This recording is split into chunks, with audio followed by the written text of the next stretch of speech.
You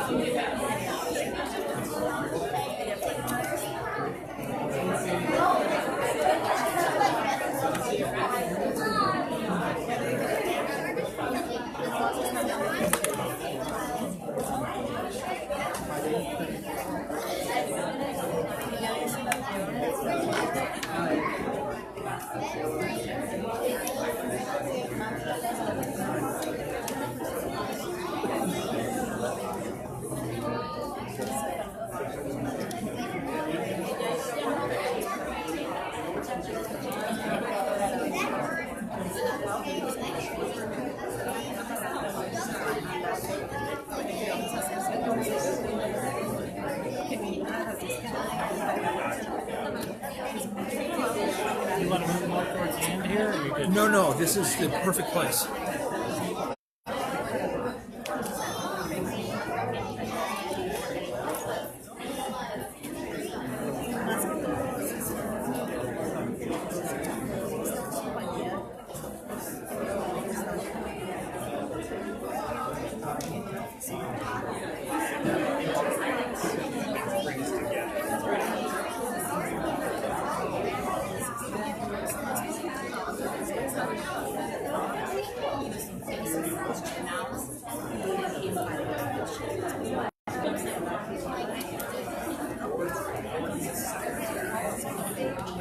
Are they safe?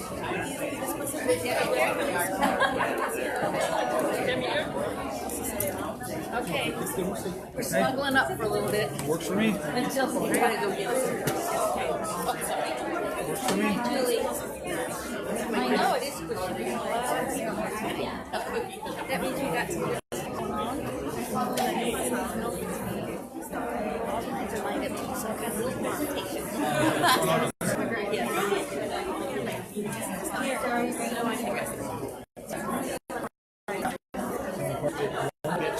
By me. It's already recording on Facebook right now, but I alternate from the kids. I'm not authorized. I have no release. I'm just a sticker in the district. It's what I would prefer if my kid was performing. I would personally get recorded and my kids didn't really have that much permission. So right now you don't the district has authorization to do whatever they wish. Julie can take pictures, throw them up on the official district stuff. They've got paperwork on that, but I don't. That's fine.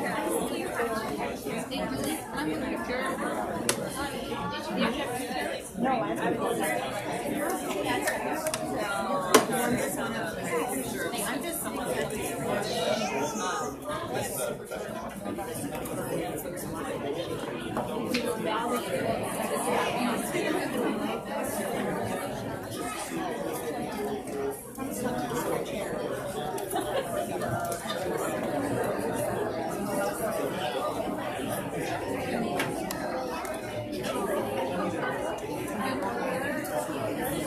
I'm prepared for that.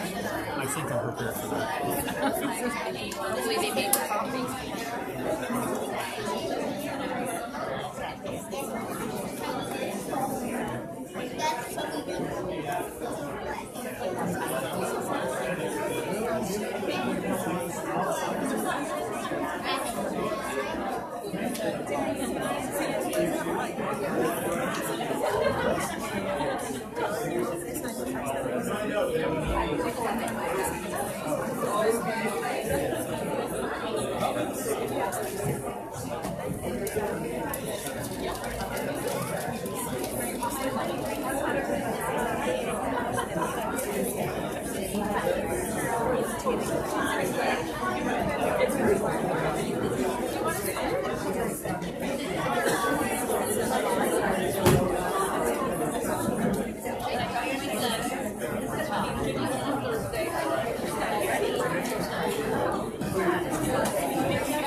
Quiet down out there. We're returning to open session from closed section at 6:04 p.m. There is nothing to report out. And that brings us to F, the Pledge of Allegiance. Please stand.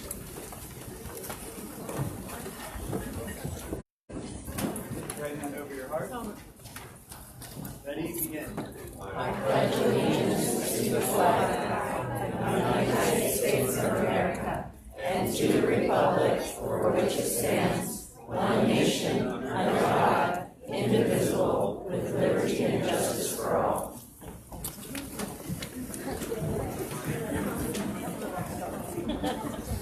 That brings us to G, introduction. Superintendent, do we have an introduction? We have none this evening. We are at H, minutes. H1, regular Board of Trustees meeting, October 16th, 2018 is before us tonight. Second. All right, all those in favor? Aye. Opposed? Motion carries 5-0. That brings us to time certain. I1, 6:05, elementary meeting, 6:05, right on mine, all right. 6:05, elementary music program presentation under the direction of music teacher Angela Greer. Circleview Schools 5th grade class will perform patriotic songs. Superintendent? Yes, I would like to call Principal Christy Hickman to the microphone to tell us a little bit about our music program.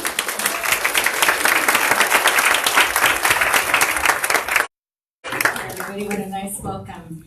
So first of all, I just want to say good evening, President Souders, members of the board, Dr. Hanson, along with members of the cabinet. It is an honor to be here this evening to share a few songs that demonstrate our patriotism and recognition of the many veterans activities throughout the district this week. And then we are so fortunate to have Mrs. Greer, and she is our 4th and 5th grade music teacher who just recently this year is starting her 3rd year and completing her permanent status. And she's working at 5 of our schools within the district, and she's done an amazing job. And the kids that are coming in before you, we are Circleview almost a little over 725 students strong. So we have an amazing student body, incredible parents, and supportive teachers. And of those students, we have 150 5th graders. And this is just a small sampling of those 5th grade students who have volunteered, begged their parents to bring them here tonight because they are natural-born leaders and angelic voices, and they love to sing. So tonight, they're going to share the national anthem, followed by a traditional 5th grade favorite known as 50 Nifty, under the leadership and guidance of Mrs. Greer. All right, let's give them a round of applause.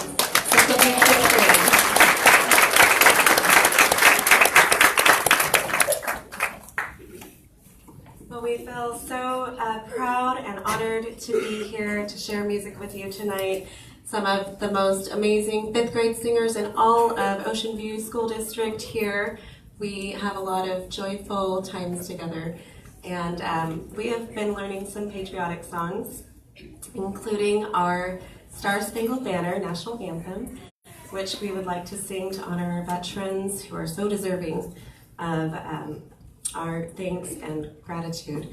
So you may join us if you would like in singing the national anthem, and we will also be singing Nifty Nifty.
much for doing a fantastic job. Next month they will be performing along with our 4th and more 5th graders at Barnes & Noble, along with our spring concert in the spring. So many opportunities to sing and share the gift of music. So again, I just want to thank you so much, teachers and Circle View families, for joining us this evening. And you did an amazing job. Enjoy the rest of the evening off. Give them another round of applause.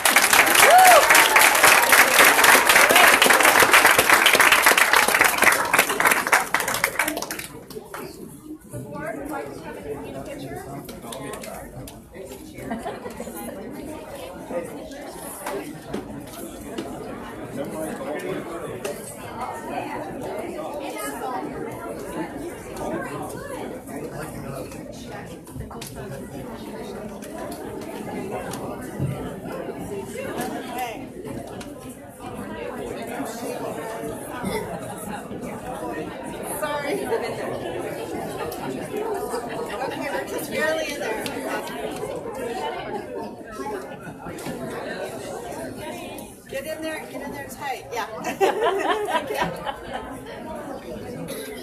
Okay, you guys, look up this way. Okay, 1, 2, 3, and one more, 1, 2, 3.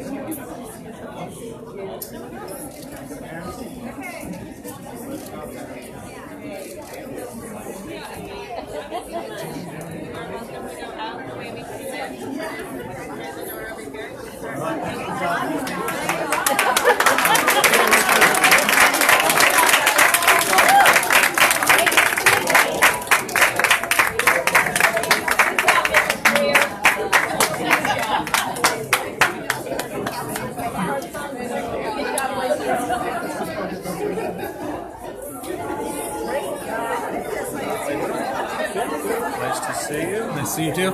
Still hopping and longing. Any remediation? Miracle cure? Today's a good day.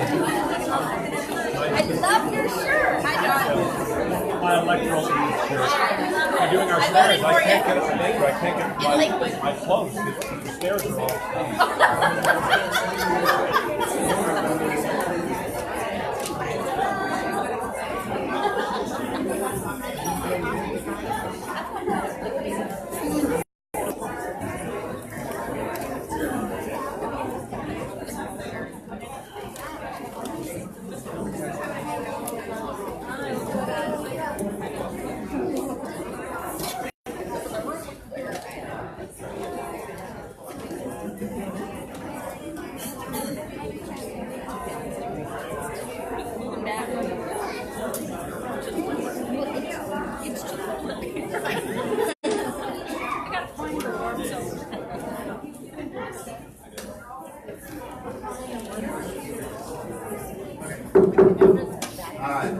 Thank you for grabbing a seat and quiet down. There should be a little bit more room out there for you. 6:16, we're a little over. We're at I-2. 6:16, Superintendent's Office Public Hearing. Sycamore Creek Community Charter School Petition. It's tonight for a public hearing. Tonight we're going to have a presentation by the petitioner of Sycamore Creek Community Charter School. They will have 10 minutes to give their presentation. Then we have several people who would like to speak in favor and opposition to the charter school petition. Depending on how many we have, we're going to allow each of the speakers time at the microphone in order to enable them all to speak. So, Clerk Dave and Tarvin, do you know how many, or would you rather wait? At the end of the presentation. All right. And are you doing the presentation, sir? Yes, sir. All right. Proceed. Hey, put that clicker. Yes, or someone do that for me, and I'll say next slide. What works best? It's right behind you. Yeah. Behind Okay.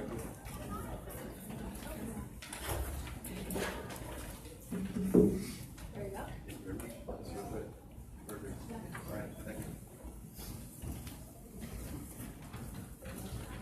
Hey, good evening, distinguished President Souders, Board of Trustees, Superintendent Hanson, and members of the public. My name is Alon Sudbury, and I'm a Board of Trustees for the Sycamore Creek Community Charter School. It is our pleasure to present our charter petition during this public hearing. These There they are. These are the signatures representing 219 eligible students, 167 of them which reside in Ocean View School District, the rest reside in California. So why are we here? We're here because there's a need for a public Waldorf charter school in Ocean View School District. We have a diverse and growing set of passionate individuals centered in Ocean View School District who want to find a school of choice that appreciates the core principles of public Waldorf education. As you can see tonight, we have many supporters. Would my supporters please stand up? You may sit down. I've always wanted to say that. Sycamore Creek addresses our target population's preference for an education based on public Waldorf principles. The closest charter school using the program based on the core principles of public Waldorf methodology is Journey, which is about 45 minutes away from Huntington, Fountain Valley, and Westminster area. We are aware of many residents in the northwest section of Orange County selected by lottery who are making the trip, and many others who continue to stay on the wait list year after year. The formation of Sycamore Creek stems from our desire as parents to find a school that reflects the pedagogical and philosophical aspirations of education guided by the core principles of public Waldorf education. We are a community-based group of parents, educators, professionals with a mission to educate students to think critically, control the outcome of their educational goals, stay committed to direct their intellectual, physical, and emotional growth, value differences in each other, and see challenges as an opportunity for growth. Sycamore Creek has developed a comprehensive and instructionally rigorous program that co-aligns with Common Core standards. Our scope and sequence, a working document, is guided by extensive work of Alliance, a network of 50 successful public charter schools. The founding group of Sycamore Creek includes dedicated parents and teachers who are both scholars and business professionals. Our diverse background ranges from education to marketing.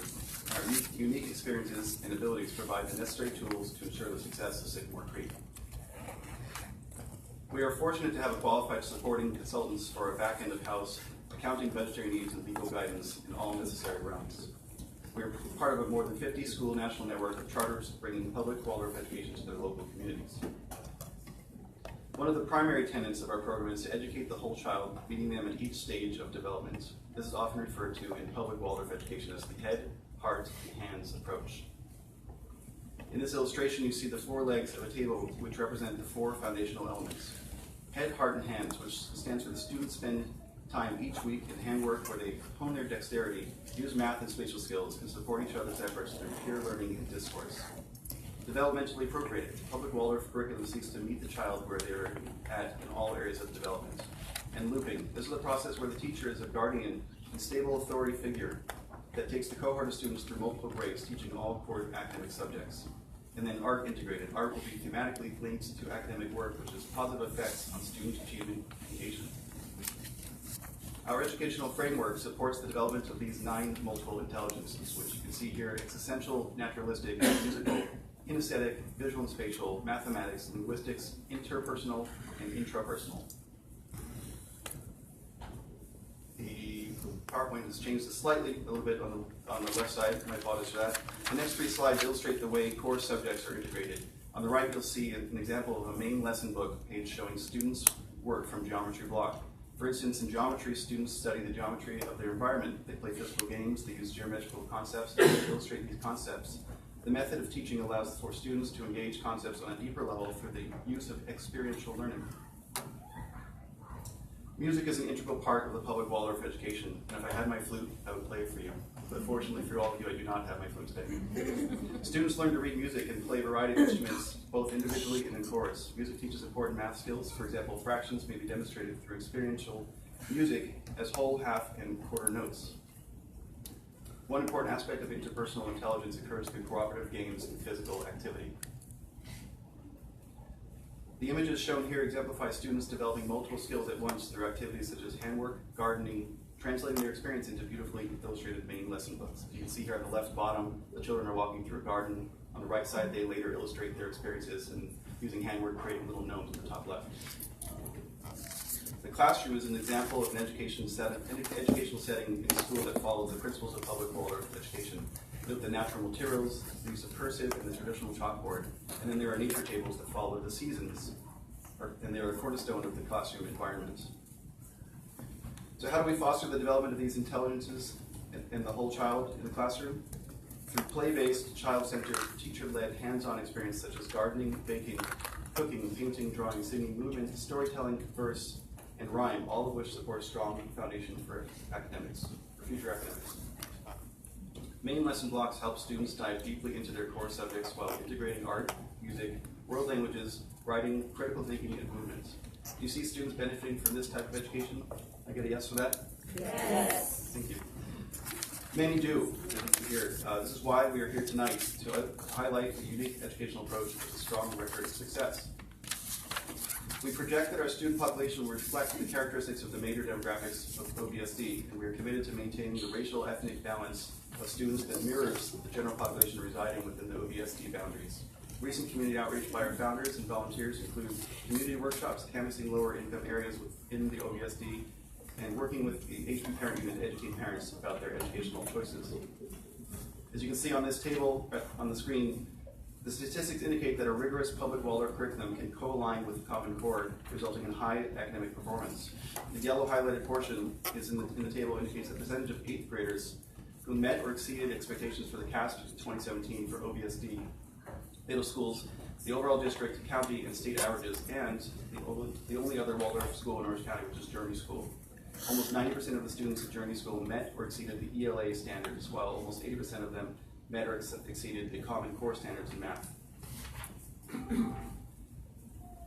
Our recruitment plan includes production and distribution of English and Spanish promotional material, communication with local preschools, canvassing at various community events, holding open houses and school tour visits, hosting festivals like our Mayfair at the Shipley Nature Center we just recently did, and establishing partnership with community organizations such as YMCA and our Boys and Girls Club.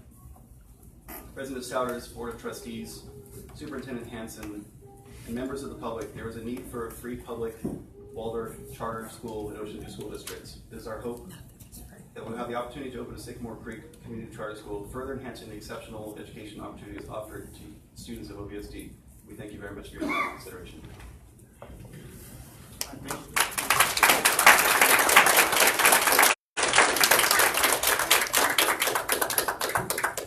Thank you. All right, Clerk Clayton Tarvin, how many speakers do we have in totality?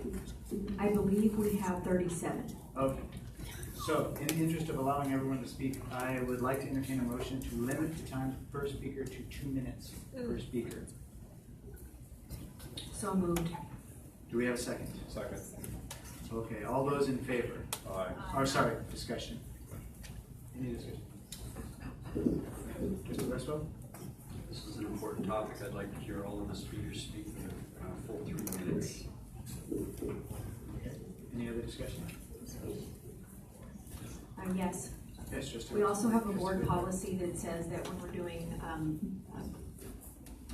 or dealing with an agenda item like this, that we have a 60-minute time limit anyway. So I think that if we want to get everybody to be able to get to speak, we have 36 speakers. We're going to be going over the 60 minutes anyway.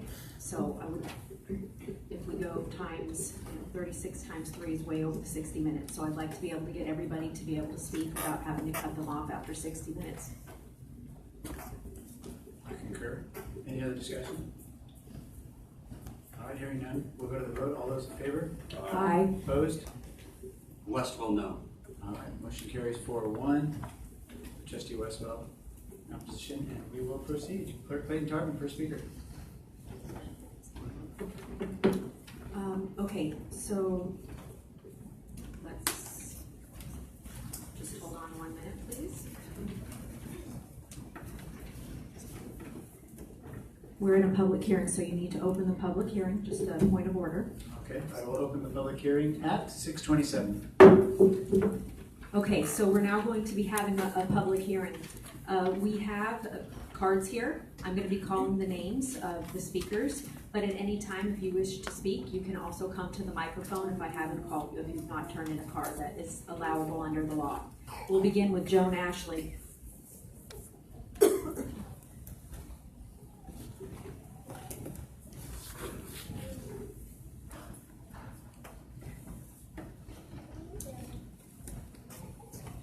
Good evening, school board and cabinet and all our visitors and guests. I am a teacher in Ocean View School District. I teach 5th grade at Circle View Elementary School. And I'm very proud to report that I am, and we are all, speaking for the Ocean View teachers, meeting the needs of all of our students, as difficult as it is sometimes. Right now, just in my own 5th grade class, I have students below, on, and well above grade level, all receiving a high quality education at their level. I have 8 English language learners right now speaking 4 different languages, two of whom just moved here, again, all receiving a high quality education at their level. At Circle View, we have a staff of 28 teachers, most of whom have their master's degree and have over 15 years of experience, many a lot more than that. Often, charter schools hire inexperienced teachers who leave when they find a higher paying job. OVSD is meeting the needs of all of its students. Allocating these resources for a charter school is not only unnecessary, in my opinion, it would be irresponsible. This school, I'm not saying that it wouldn't be beneficial. It might be beneficial in another area where these resources aren't available, but here in Ocean View, we already have all these resources available, so this is not a necessary addition to our school district. Thank you.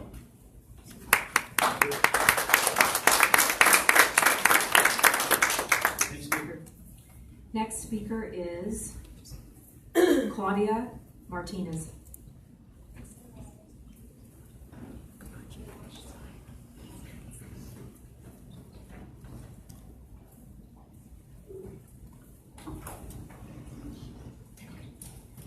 Good evening, everybody.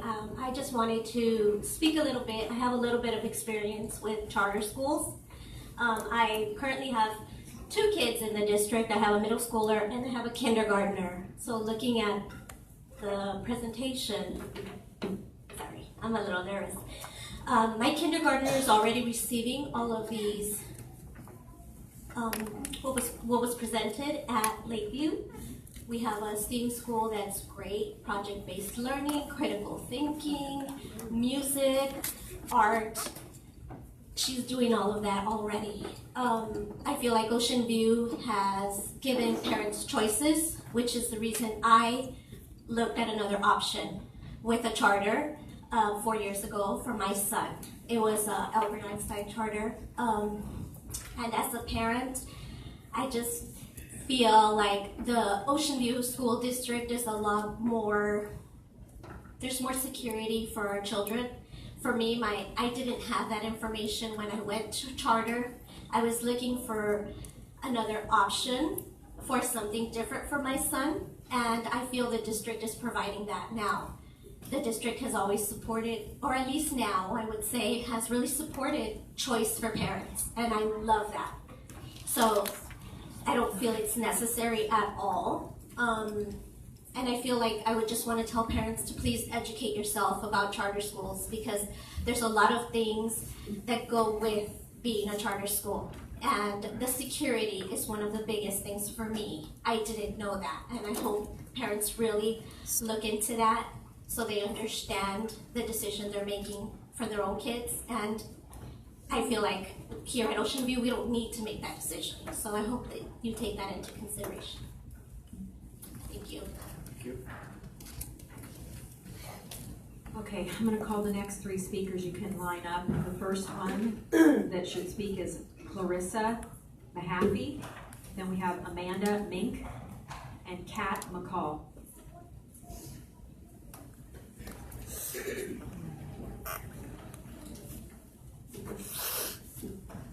Hello. Thank you for letting me come and speak. I just want to say that I'm a parent. I have 2 small children, and I understand that things are constantly changing, and I think personally, I think in Ocean View School District that it has been for the worse. I have seen lots of cuts in programs, and I've heard lots of really horrible things from friends that have their children in a regular Ocean View School District public school. I think that the Waldorf program supports a lot of values that align with me that I know that are not supported in Ocean View School District. For instance, when they're talking about teaching from the head, heart, and hands, I don't see the heart being supported very much in a traditional public school setting, which I think is something that we're really missing and really lacking in our school. I understand that it is a parent's duty as well to teach them beyond just what is available at school as far as emotional regulation and things like that. But what we're really talking about is that we are sending our children away for 5 to 8 hours a day, and they really are spending the large majority of their time with their teachers at school and learning one thing in a very academically rigorous program is wonderful if you want to be one certain kind of person, but we're talking about opening one charter school for the kids that it works for and caters to. We're not trying to take over all of the other schools, and parents should have the right to choose. And if they would like to send their children to somewhere like Sycamore Creek, it would be wonderful if we had the option, and right now we do not. Thank you so much. What's your name? Clarissa Mahaffey. Thank you. Amanda Mink. Good evening. Thank you so very much. I'm Amanda Mink. I am a parent of 2 children who go to an Ocean View school, Lake. I'm also the PTO president of Lakeview Elementary School as well. For the options, I would like to attest to my school. We are a STEAM-focused school. That means we're science, technology, engineering, art, and math-based, and we are based in project-based learning. So to the options that might be stated that OVSD is not providing, I can tell you that my children are getting it every single day, 5 days a week for an entire school year. There are other schools in our district that also have incredible programs that some of the things that were listed in the presentation. We have VAPA.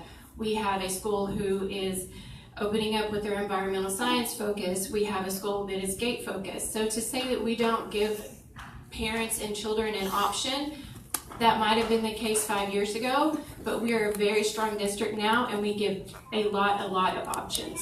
If parents are responsible and on top of when the deadlines are, they have the choice to go basically anywhere in the district. And these programs funnel on into the middle school program as well. Our school is not cutting programs. We continue to increase the programs and the options that our children are receiving. If you are in the OVSD school district, I would love to talk to you afterwards, but you need to get involved and research the schools that you have available, because as a parent, you can volunteer and you can see where these kids are spending their time and their focus, and as a parent, you can help put a focus on that with a teacher, with a program. We are open to that as an OVSD district. As a parent, I will not support another school coming in that will take away resources from our children and from our district and from our schools. We have fought very hard in the last few years to get OVSD in the right direction, and to take resources from us now would feel like a step back. I know that Lake is a very strong community of parents who do not support that as well. And thank you for your time. Thank you. Next is Spanish speakers, para ustedes que hablan español, tenemos un traductor. Gracias, señor. Si necesitan servicios. Okay, thank you. Kat McCall. Hi, welcome board and everybody. As a parent, just as a person, I think we need to take the attacks away. We're not saying that it's a complete devoid, that there aren't teachers that aren't working day and night and don't care. I think it's just the fact that we want options, so I think that we have the right to those options. My grandfather was the one who developed the self-center over here at the school. We're very in support of schools, but I also think that we have a right to say if you want something different in an option. My daughter went to public school. It was an experience. I went to public school and had amazing teachers due to knowing who to talk to and how to get resource help and have contracts and IEPs and stuff like that to be able to have the resources and stuff that I needed to be able to get to college and stuff like that. The Waldorf has created a balance and a way for the children to be able to receive that without necessarily having to combat and have to bring everything in. a negative way, that we can bring it around in a positive way. And I think that that's something that we're really trying to bring here, not only to the consciousness of ourselves, but to everybody. This is something that can be good, and it's not something that has to be looked at negative on either side, that we're not attacking and saying that one person's doing it wrong. To become a Waldorf teacher, to have a class from kindergarten all the way through 8th grade, that takes great endurance, not only from the teacher, but from the students themselves. I have a lot of friends that are teachers, and you know, everyone hits that point at the end of the year going, thank God Joni's not going to be in my class come September. But when you have those kids for 8 years, you have to figure out how. How do I get Joni to get to that place? How do I get there to be able to teach Joni to that place? And I think that every person on this planet needs to be able to ask those questions to themselves and to be able to really understand what are we putting onto ourselves and what are we putting onto our children, not only at home but also at school. And I think that we all need to be responsible for that. Thank you.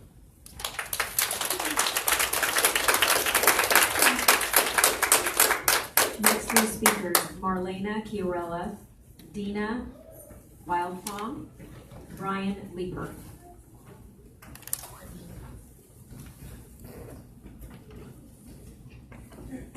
Hello everybody, I'm Marlena Chiarella.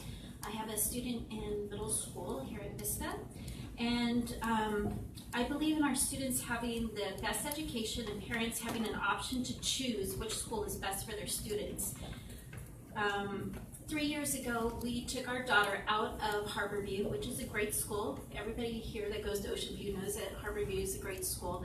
But we put her in Lakeview because they were reopening as a STEAM school. And we thought that would be a great opportunity for our daughter. And it was a great opportunity. I cannot speak, I mean, I can speak a lot about Lakeview and Ocean View, and I think they're on the right direction. I think this last couple of years, we are just, sorry, I'm a little nervous, you guys, so in public speaking. But I just have to say that we are on the right track. Ocean View is on the right track. We have Golden View with the environmental, we have the Lakeview with the STEAM, we have Vista that's going to be becoming a STEAM school as well. And I think you guys need to reconsider Ocean View. We're on the right track again. We have a great board, we have great leadership with Dr. Hanson, Dr. Conroy, and I think you guys need to reconsider. And Ocean View is a great district. Thank you.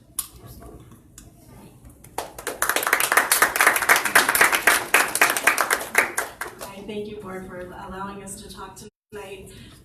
As a parent and a community member in the area, I have two children, one in elementary school and one in preschool right now. And my son right now is in a public school in Huntington Beach City School District. And I have experience in both areas. So I feel like I can speak to both sides. My son is at public school and he's doing well, he's thriving, but we've also had many great experiences with the Waldorf schools in early education. And I think the benefits of Waldorf instruction in early education and all the way through high school is that it really instructs to the whole child. And they instruct through art, through music, through movement. And a lot of kids that might not fit the public school mold really thrive in this setting. And I'm seeing it through my son, and he's having a really hard time in public school. And I just think that parents should have the option to choose if this type of instruction may benefit their child better. As also, what I see in the public schools is all these things are offered, but a lot of times this child has to stay after school, which takes away more from the family time. And also, a lot of times they have to pay extra money, and not all of us can afford that. So we're losing out because we're having to pay extra money. So that's what I have to say about both sides. Thank you.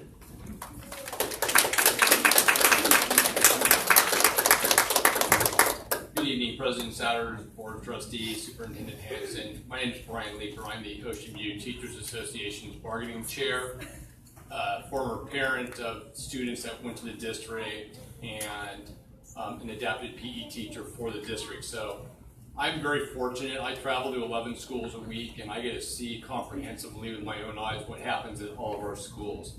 I'm very fortunate that our administrative group is working with our association to provide professional development to maintain that we're up to speed with whatever the state standards are. I know DOK 3 and DOK 4 are the topics now. Those are all pieces that we're looking to do.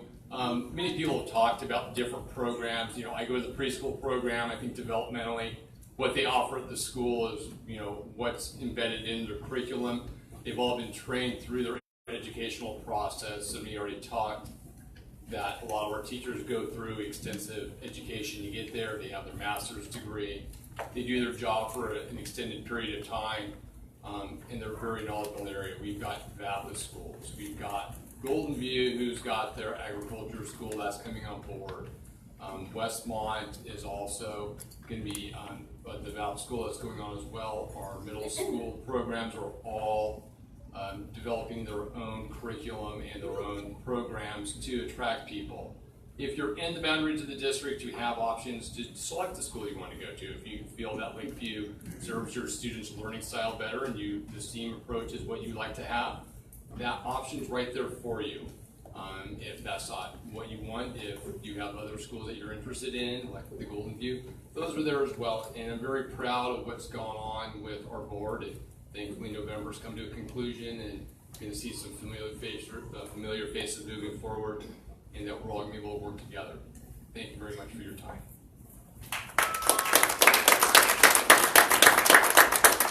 Next three speakers: Kimberly Telfer Radzak, Greg Kordich, Magda Gomez.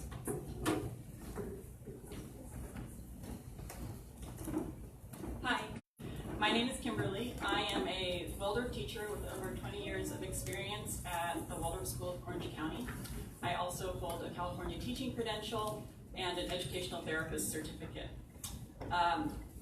Also, I am currently in the PhD program in education at UC Irvine, studying the Waldorf pedagogy and how it relates to executive function skills and their development. I'm here to support Sycamore Creek Charter and increasing choice for parents in their children's education. One thing I do want to clarify is that this petition is for a public charter. I think that the distinction needs to be made clearly because education should not be a place for profit. That is not what it is about. This is a nonprofit public charter. Everyone involved is excited to create a school that embraces the student body, particular to this area. Its diversity and its challenges. We're not here to put down anything that anybody is doing. I know I'm a teacher. I've been a teacher for years and years. Everybody works really hard to do the best that they can. But one thing that's hugely different about the Waldorf pedagogy is this idea of looping, where you stay with your students, you get your first graders, and you continue with them through 8th grade. I've done that. And relationships are strongly correlated to academic achievement and to motivation. So for parents who want to see their children develop these kinds of relationships, this is the only chance for them to do that. Right now the studies are only on schools that loop for 2 to 3 years, and the amount of academic growth seen after that second year is 4 months in just that extra year. So this really provides an opportunity for teachers to get to know their students, for the students and the families to get to know each other. Thank you.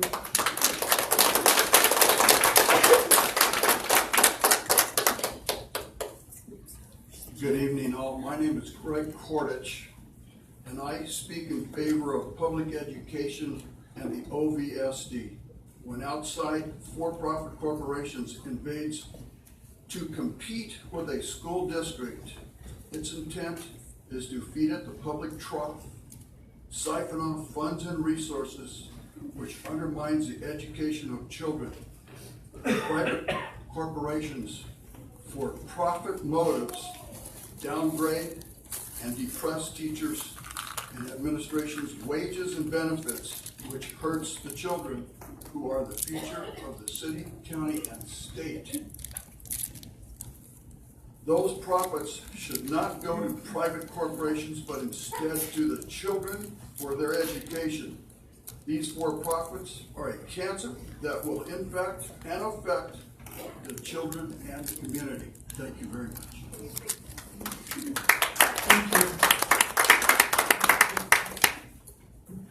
Good evening. My name is Magda Gomez, and today I'm here to share how I know this community in Huntington Beach. For 10 years, I worked closely with the OVSD when I used to work for a home visitation program visiting parents, especially Latino parents. Most of these parents felt lost in the school system, felt hopeless because their children were failing in traditional school. A lot of these parents will benefit by having their kids attending Sycamore Creek Charter School. This unique model, where the teacher stays with the student for all these years, will not only let the teacher get to know more the student, but this student's parents. A lot of these parents I work with need a lot of support, so they're able to support their child be successful in school. Most of these parents are good parents, but because their children are failing in traditional school, they feel they're bad parents. Please vote yes and allow them to benefit from having another school option for their children. Thank you.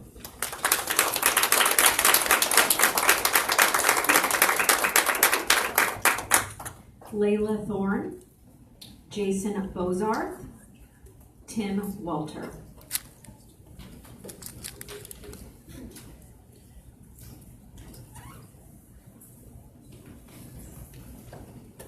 Good evening, I'm Leela Thorne. I am a California certified teacher, and I also homeschool my own kids. I'm also in the Waldorf training program. I'm in the 3rd year. So I'm a certified teacher and I'm also Waldorf trained, and I support Sycamore Creek. Currently, Sycamore Creek is the only reason I would consider sending my kids to a public school, unless my life circumstances greatly changed. For me, that would be the only reason that they would go to a public school, if they were able to have a Waldorf education. And I'm fortunate to be able to homeschool my kids now, and I know that a lot of people don't have that option, so that's why we want to bring nonprofit Waldorf education to the public realm and give people the option. So please support Sycamore Creek. Thank you.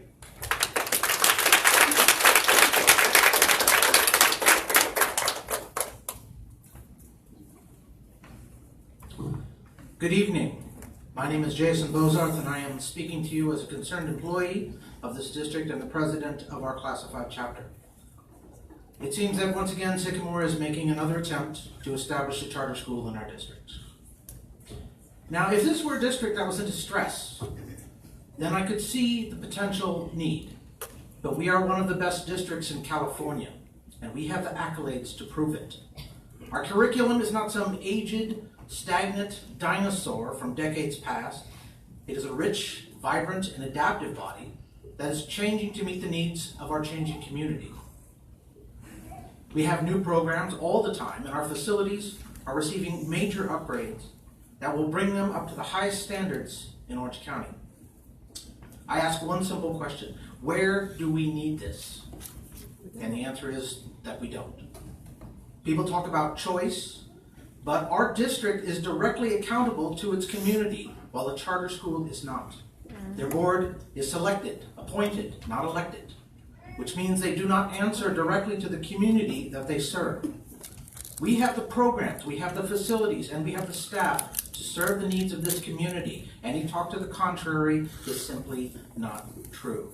At this point, I am sorry to say that Sycamore is redundant. We didn't need them before, and we certainly don't need them now. Thank you.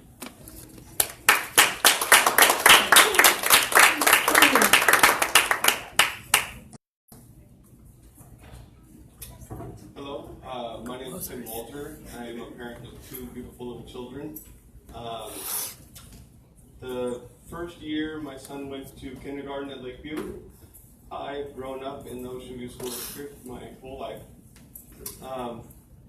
The first year my son went to Lakeview, they actually shut it down, which forced us to find education elsewhere. Instead of busing my son to some other school, we decided to go to the charter school, and it was a really great idea. They focused on him and his learning, and then unfortunately Einstein got shut down. So it led us to homeschooling in the Waldorf fashion. My son's 10 years old now, and my daughter is 6. And to tell you the truth, Veterans Day, my kids made my breakfast. Pancakes measured from scratch, cooked everything for me. I came home from work that day, food was on the table. I've seen an amazing transformation of my son being taught as he learns. And my daughter and my son are two completely different people. I can't teach my son the same way I teach my daughter.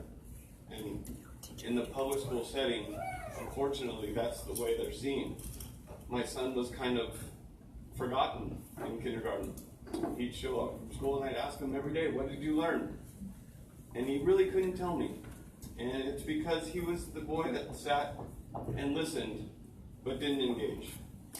This school and this education that we're trying to get, it engages my son, and it gives him the opportunity to be himself.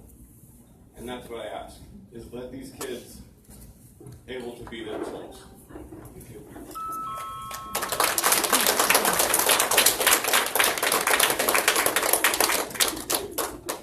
Guadalupe Trejo, Sandy Reichitz, sorry if I'm mispronouncing your name, and Emily Anderson. Hello, good evening, members, everyone. My name is Guadalupe Trejo, and I have a 5th grade son and a 2nd grade daughter. My son was in the public system for 3 years. He struggled very, very much with the system. I heard some of the parents and I felt like my story was retold again and again. He struggled a lot, and my husband and I did whatever we could, and nothing was enough. I felt like the worst parent ever. And then out of the blue, when I was losing hope and everything, a friend came and she said, why don't you try the Waldorf approach? We did. Now I'm homeschooling my kid with the Waldorf approach, and we go to programs, Waldorf programs, and my son is thriving, and I'm so happy for that. And I've heard similar stories out there with other friends, and I think, as you know, kids are not being the same and are not born the same as we all were, and we were taught the same stuff.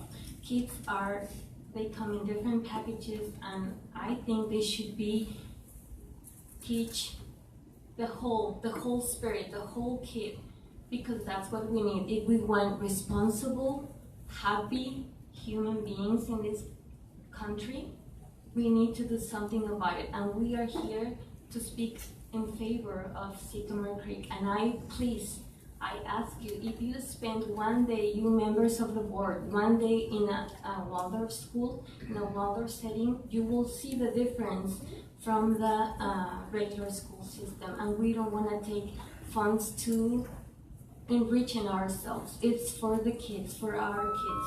Thank you very much.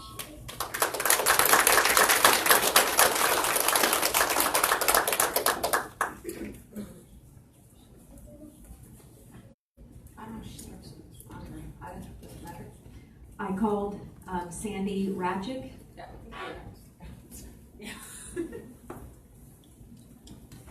Good evening. My name is Sandy Radjic, and I am a grandparent of a child in the Waldorf program. I'm speaking to you, however, as a sociologist and a former instructor at the UCSD Master's Program for Teachers. I've scrutinized this program, as you may expect. I have been a public school advocate all my life. However, my granddaughter was excelling in kindergarten. She was learning to read. She was also learning to hate school. She was becoming disenchanted. It was increasingly difficult to get her to focus on the homework that was being sent home every night. And I was gravely concerned for her future. This is a bright child. This is a child that could prosper in a normal, conventional public school environment. And yet spiritually, emotionally, she was not. She has prospered in the Waldorf program. She has shown initiative. She has shown the ability to be corrective of her mistakes.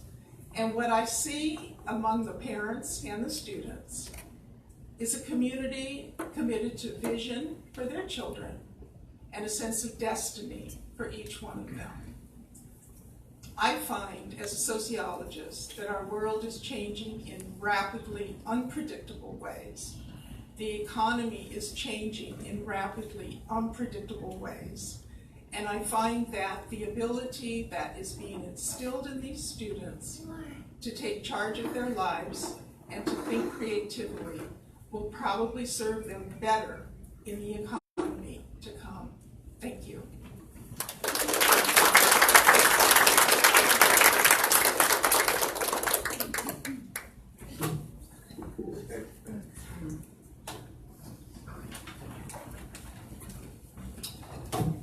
Good evening, board.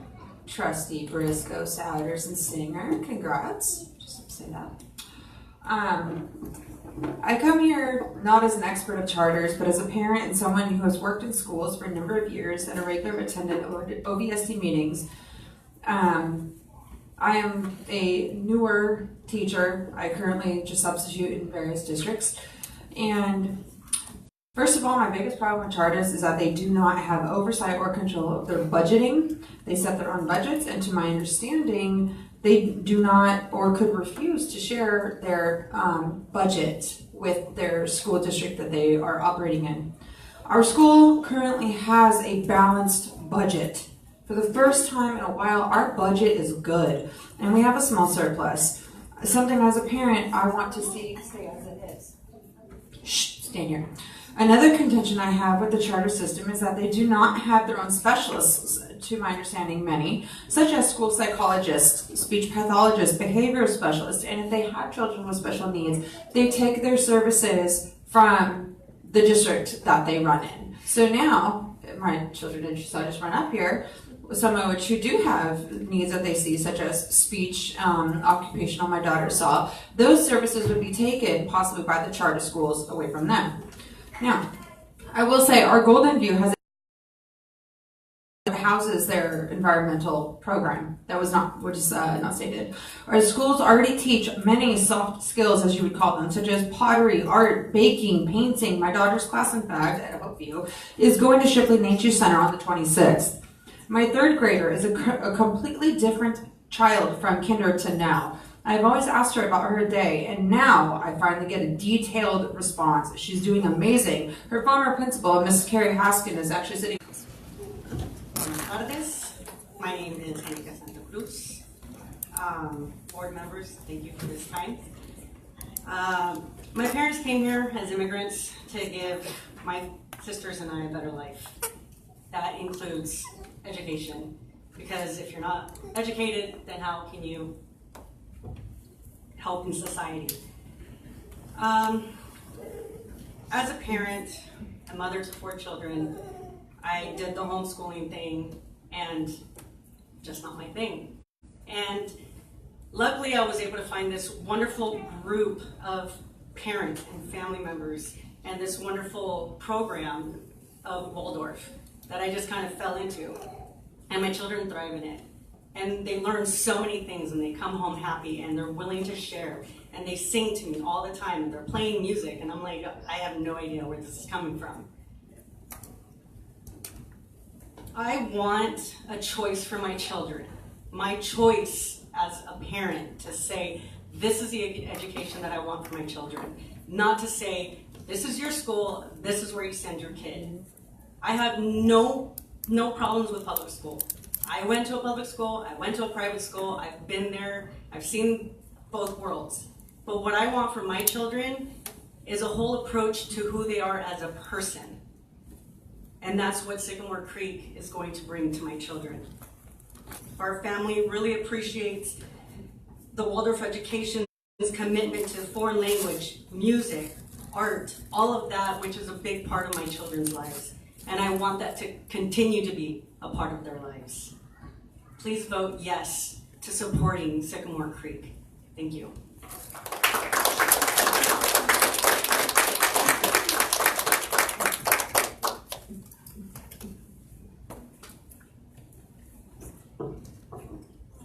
Good evening. My name is Shana Lapis, and I've lived in the Ocean View School District for about 25 years now. My son went to College View and then went on to Mesa View before moving on to high school. I'm a proud public school teacher myself, and I've taught children from preschool through 8th grade. I wanted to address this agenda item, and I'm going a little bit off notes because I heard a few things that I wanted to address. When my son was at College View, he did loop from 5th grade to 6th grade with his teacher. As a public school teacher, I have looped with my own students, both at the elementary school level and at the middle school level. My concern with charters in general is that the life expectancy of a charter school teacher is very, very short. I was at my elementary school for 7 years. I am now in my 11th year at my middle school. We had that time to develop those relationships with our students and our families. And when you have a situation where teachers are not going to stay because they are going to leave when they want to make more money, or the burden of teaching at a charter has become very intense, we lose that for our children. And I believe that, especially hearing about the Waldorf method, I hear that being with that whole child, part of their heart is developing relationships with adults who care about them. And I think that we would be missing that in a charter school, especially when my son has experienced that in Ocean View schools. I know of very few highly qualified teachers that are experts in the Waldorf method. In public schools, all teachers have to be highly qualified. It's a requirement. And if we're hiring 8 teachers that would be experts in the Waldorf, sorry, okay. Thank you. Michael Jackson. Hello, my name is Michael Jackson. I'm a stay-at-home dad with 2 boys, Tyler and Dylan, ages 5 and 8. I'm here to lend my voice to the plea for a public Waldorf education option in our community. In addition to the statements made by so many others here today expounding on the value of a Waldorf-inspired education, I'd like to present a very practical argument. My presence here is not an objection to the current public school establishment, but rather a belief that one size does not fit all. Considering the diversity of our communities, it seems obvious that education options need to be equally diverse. And I would hope that you would consider not only our Waldorf request, but also a wide range of other curriculum that serve other values and priorities. Furthermore, as I look at the political battles facing public education today, I want to emphasize that I'm on the side of public education. Just because we have the word charter in our name does not mean we're promoting the privatization of education. In fact, I'm very opposed to privatization, which comes at the expense of the public option. I'm here to suggest that rather than fighting private charter schools, we work together to expand public offerings, to render the private options as unnecessary. The world is changing and we can either fight it or embrace it. I'm here to ask you to see us as allies, not adversaries, and to work with us to expand public school opportunities, keeping this essential human right of education free and available for everyone. Please approve our Sycamore Creek Community Charter School request. Thank you for hearing.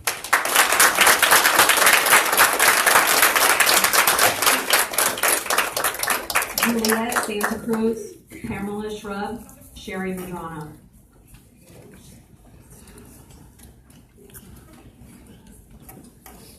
Hi, good evening, everyone. My name is Juliet Santa Cruz. I'm a 13-year teacher at Downey High School, and I'm honored to teach Avid 9 to my first-generation college-bound students. I'm one of 8 9 to college. I really appreciate public education. It's wonderful. I'm proud to be a public school teacher. And I have 4 young children. I live right down the street. And my family was introduced to the Waldorf. My oldest was about 2. And I grew up in a home environment really rich in music and art. My mom taught me sewing, and my dad was always building things. And I remember learning so much that way. And we had this huge community that was just our huge values. And to this day, I'm so grateful that I can just sit down at my great-grandma's piano and play with my daughter. My son can build things, my daughter can crochet, and what has been experienced in Aliso Viejo with Journey School, just really enhancing the school district itself and just bringing in more options. And it's a beautiful experience, and I really just hope that you guys will approve us, and thank you for your time and listening to us today, and thank you very much.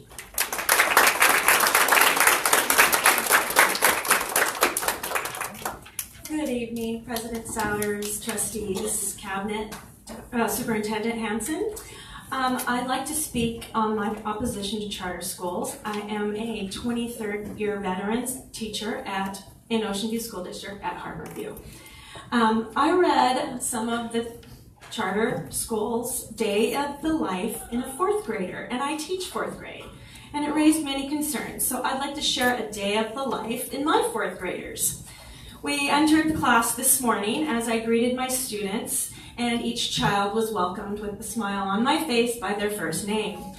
They entered my classroom that has flexible seating, so I engaged each child to choose a seat each day to make a choice where they might be a best learner. We started the day out singing a song, pledging the flag, and hearing some announcements from 5th grade student council members. Then we often, on Tuesdays, look forward to going to electives, which included chorus, woodshop, theater, yoga, drawing, robotics, sewing, and cross-stitch, which cost none of the parents any money. So if there ever does come up a concern, I communicate with the parents, and they're very open to all sorts of different forms of communication. In fact, this morning I met with a parent at 8 o'clock before my students came, and we talked about his students' progress and some of his needs. I wanted to also, and I'm not going to have time, but I wanted to talk about a program that I'm doing, or a lesson that we're doing, and we're collaborating, and we're going to be working on a 22nd California mission in the classroom where students are engaged in learning and doing things collaboratively. So I am not sure that I can encourage you to say yes to a charter school, being that our schools offer so much of what they have.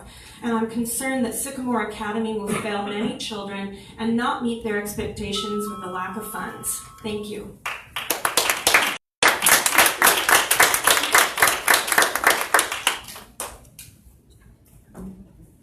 Good evening, President Sounders and the board's members and Dr. Hansen. My name is Sherry Madrano, and I'm the community liaison in Oakview. I've been in the Oakview community for about 37 years. And I felt I'm here because of my heart. At Oakview, we all have a heart. All the teachers teach with such passion and love for every student in that school. And I'm sure that's the way it is throughout the whole district.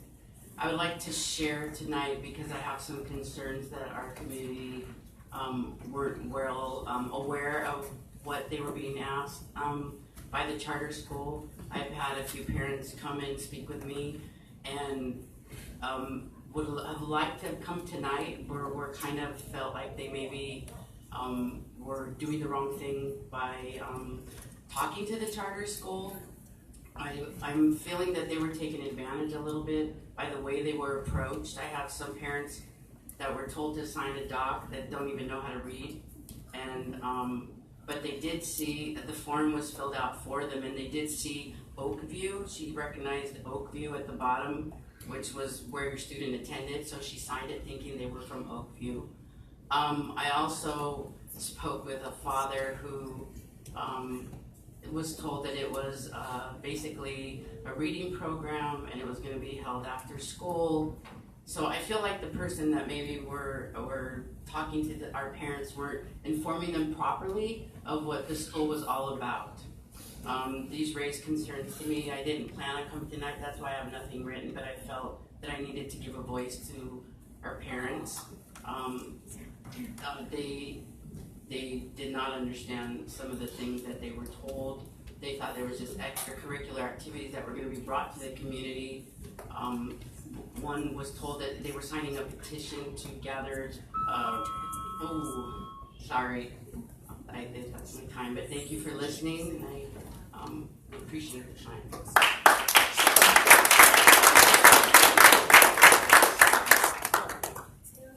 Amy Green Bassanoff, Victoria Lung, Helen Thomas.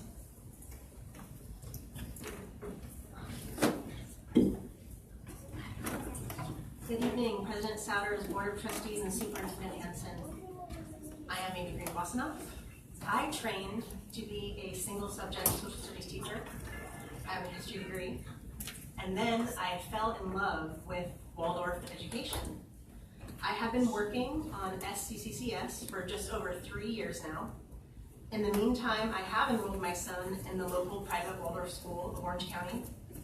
I have put in time, sacrificed, donated, because Waldorf education is something that truly inspires me. To that end, I am not only the current president of Sycamore, but I am year 3 of 4 of a Waldorf teacher training program. This program does not connote higher personal earnings for me, but it does enable me to bring the Waldorf education that I have come to cherish to more people.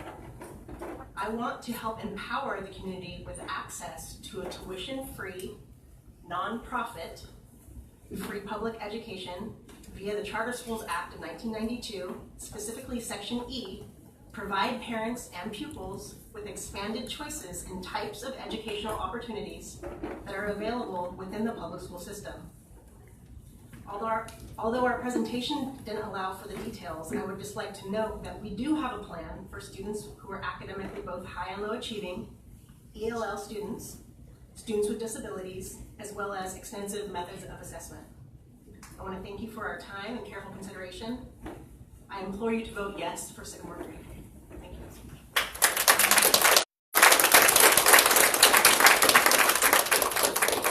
My name is Victoria Long, and I'm one of the founders for Sycamore Creek Community Charter School. I am here to ask that you approve this initiative because the community needs a public Waldorf education option. Public Waldorf education resonates with my family because we want our children to be exposed to a balance of core academics, in addition to art, music, movement, world language, and imaginative play. The Waldorf approach teaches the child how to think, not what to think. Children are encouraged to ask questions and to think outside the box. Sycamore Creek Community Charter School will teach children that they are individuals and also a member of their community. Waldorf curriculum emphasizes our humanity skills, equally with technical academic proficiencies, to develop the whole child, as well as compassion, empathy, socialization skills, which are desperately needed in our world today. With globalization and jobs being exported, even white-collar corporate jobs are not a safe option anymore. I believe a Waldorf-inspired education will help our children learn to be resourceful and follow their passion to do what they want in life, rather than to just follow a paycheck. We believe in education and want to see it available to the community. I'm not only seeking an education for my children and other children in the community, I'm also seeking a healthy community for my family. We are here to request the approval of Sycamore Creek Community Charter School. Thank you.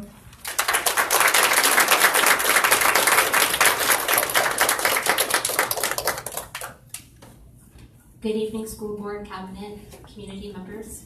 My name is Helen Thomas. I'm currently the chair of Sycamore Creek Community Charter School. And it wasn't mentioned in our presentation, but 2019 marks the 100-year celebration of Waldorf education worldwide.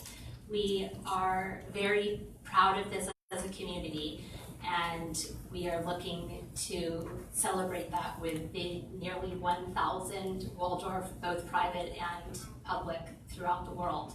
One of the things that attracts me to Waldorf education specifically is the fact that they begin offering foreign languages in the first grade. To me, this is very, very important. I was not exposed to a foreign language until high school, and therefore I was hindered in really competing in the global market. My daughter now speaks 2 languages. She's fluent in both English and Italian, but I really would love for her to also be able to hone her skills in Spanish and another foreign language from an early age. Waldorf education is an extension of the home. It's a supportive environment that encourages lifelong and a passion for learning. Many people in my family were Waldorf educated, and it is what I deeply desire for my daughter. I've been considering moving out of state to find a Waldorf education for her, and I do not want to do that. I want to make it clear to the community that we are a nonprofit organization. We are not for profit. We are not looking to take anything away from the existing programs or resources within OVSD, but to build upon the opportunities that are available. Thank you.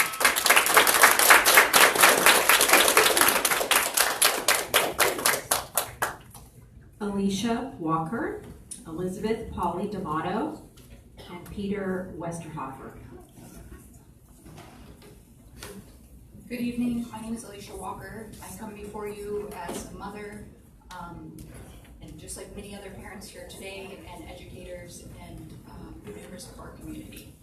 I am an attorney and a mother of 3 young children. I value education deeply. That is something that's very important to me as an individual and also to my family as a whole.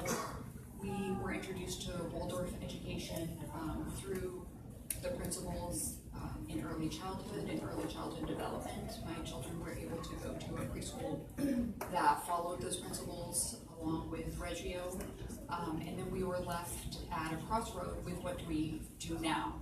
I am finding that a lot of other parents are feeling the same, and there's a reason that we've chosen Ocean View School District. We are here. One of the opponents against us said, "You guys are still here?" Yes, we're still here. We feel very strongly about this. We're not going anywhere. We're not wanting to combat anybody. We're really in a collaborative position here where we're hoping we can find an option for some students that are not getting their needs met. Maybe a majority of the students are, and that's fantastic. And I'm hearing a lot of positive stories from teachers that they are sharing what things that they can do in the classroom, and that sounds amazing. So we are just hoping that we will have an option for some students that maybe they're not able to reach or they're not able to make connections with, that those students would be better met through the Waldorf education. So again, I come before you as a professional, as a mother, with the education. Hello, good evening. My name is Elizabeth. I am a mother of 3. My youngest is in 5th grade, he's 11, and he has been attending a public school since he was in kindergarten until last year. In 4th grade, he and I began a homeschool kind of group Waldorf-based curriculum. And prior to that, he was dreading the school year, going back to school. For so many families like me to approve the Sycamore Charter School. Thank you.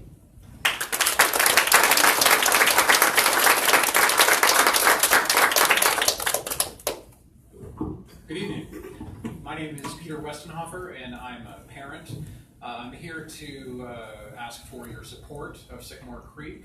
I am the father of a 4.5-year-old, a precocious young little lady. We've had the pleasure of spending many a month with the Waldorf School of Orange County in Costa Mesa, where we were introduced to this curriculum, and which I wholeheartedly embrace now and recommend, as you've heard this evening through many of the stories of the families. That is not to take anything away from the existing school district. It is wonderful, and I think the biggest thing, the takeaway that I would ask for you this evening is to just say, we're looking for options. We want to have options for the parents that might not be able to afford a curriculum that might seem out of their league, out of their price point. I know that's not what's in a public school district typically, but the curriculum allows for small class sizes. It allows for the removal and the acquisition of linguistics. It allows for, at my 4.5-year-old, to have this verbal acumen that is to a 13-year-old level because she's being engaged on a daily basis and not looking at multiplication, memorization. Everything is done through play-based learning, and it is just astounding to see the leaps and bounds. I even have the sadness of school finishing and being absent of allowing her to go back and see her teacher. And she said several weeks ago, I wish I could just go back and see Miss Janelle in her class. It's an amazing experience. It is wonderful to hear that the school district is so rich here in Ocean View.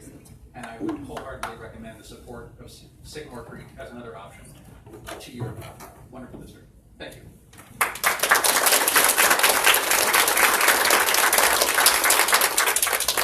Luis Aleman, Catherine Navas, Jennifer Severson. Good evening, board members. I've spoken at this meetings a couple times before, and I'm actually speaking against the granting of this charter because I think the Ocean View School District, many of you sitting up there, has done such a great job of bringing performance and safety, back to the schools here, particularly the case of asbestos in the schools. That wasn't an outside entity; it was a new majority of the school board that took upon that issue, which is something that outside entities can't do. And quite frankly, this is a school district on the up and up that has a lot of good teachers, a lot of good kids, higher test scores. They don't need the sort of distraction coming into the school, especially as a school district is, again, in the up and up. And by introducing these outside forces into the school district, not only do you remove resources and attention from the students, but you also lay the foundation of bringing another one and another one. And those resources that aren't going to the students then go to these schools instead, and then the parents complain that the kids aren't learning and the standards aren't higher. That's because all the resources are being funded and moved to another area, in this case being a charter operation. So I encourage you to keep the work you're doing and don't allow this to happen at the school board district, because we're seeing it happen across school districts in the county, and what happens is once you let the door in, you can't close it. And ultimately that ends up hurting school teachers. And somebody said earlier that school teachers only care about the paycheck, and I think that's quite frankly insulting, because most teachers that I know, including my own teachers, work more than 8 hours a day and put in money out of their own pocket to provide supplies for their students. Saying that some teachers in general only do it for the paycheck is incorrect. It's also insulting to the people that spend their entire life in public education. Thank you.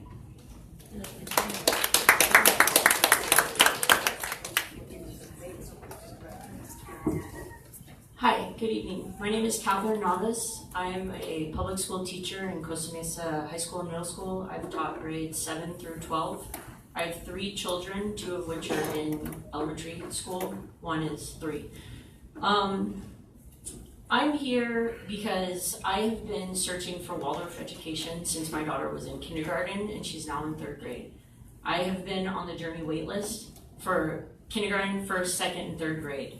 I have attempted to send my daughter to the public school, or not to the public, to the private Waldorf school in Costa Mesa, but that program for her grade has been impacted, and it's so full of students that there's no room for her in that program. It is desperately needed to have a Waldorf school. The wait list is, I think I'm 35th on the wait list. It's insane how many people are looking to get into that Journey school. And I would have to be driving about 40 minutes to get to that school every day, back 40 minutes each way. So this is a big commitment that we are taking, searching for this Waldorf education. And it's not, as a teacher, I hear the things that you guys are doing, and they're amazing. You guys have amazing programs. But we're really looking for a very certain thing, which is the Waldorf education, and that's what we're hoping that you will approve. Waldorf education, it takes all of these amazing programs that you have, and it puts them into one program, and it really reaches into the heart of the children, and it helps them with their emotional intelligence. And that is one thing that I see as a middle school teacher that my kids are really lacking. They come to school and they're depressed and they're sad and they're really struggling, and I work with them every day. And I'm teaching science, but I'm talking to them about their emotions. And so I really hope that you will consider our application for a public charter school that is Waldorf based. Thank you.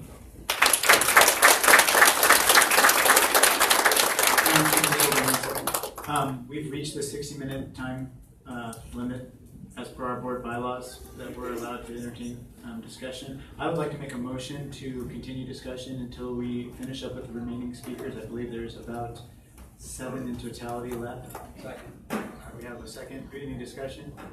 All right, hearing none, we'll move to the vote. All those in favor? Aye. Opposed? All right, motion carries 5-0. All right, ma'am, carry on. Thank you for letting me speak. Motion School District Forum. My name is Jennifer Severson, and I have 2 children. And I just wanted to say that I've always supported public schools. I think it's really important. And I also support this particular charter school. I don't support all charter schools. We had a very negative experience with Albert Einstein closing down. I believe that was a for-profit entity. I've come to the Waldorf the Waldorf teaching through studying it myself, but I'm also in the teacher training program now because I believe in it so fully, and I feel like it would be a really good option. We don't want to take anything away from the Ocean View School District. We think it's very good. I just would like to be able to send my kids to Waldorf school that is free and nonprofit, and I would encourage you to please consider it, and I really appreciate your time. Thank you so much.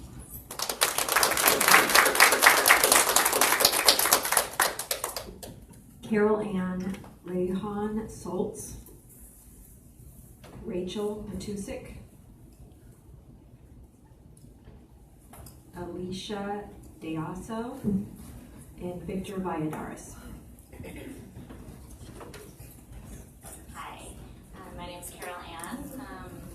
I'm a mom of 2 daughters. I currently homeschool with a Waldorf focus, and similar to another mom that spoke, Sycamore Creek would be the option for me to send my girls to a public school. I believe and am passionate about Waldorf methodology. And I also believe in school options. And it sounds like there are some amazing options in Ocean View School District. Personally, I'm not going to send my child to a STEAM school. I'm not going to send my child to another focus. Like what I want, what I'm passionate about, and where I will send my child is a Waldorf school. And I love that there are options because there's another mom out there that's saying, I'm not going to send my kid to a Waldorf school, I'm going to send him to a STEAM school. Awesome. Let's give all these options a chance. Let's give all parents who want a different option, a different methodology, a different program, something that works specifically for their children. I know it works for my children.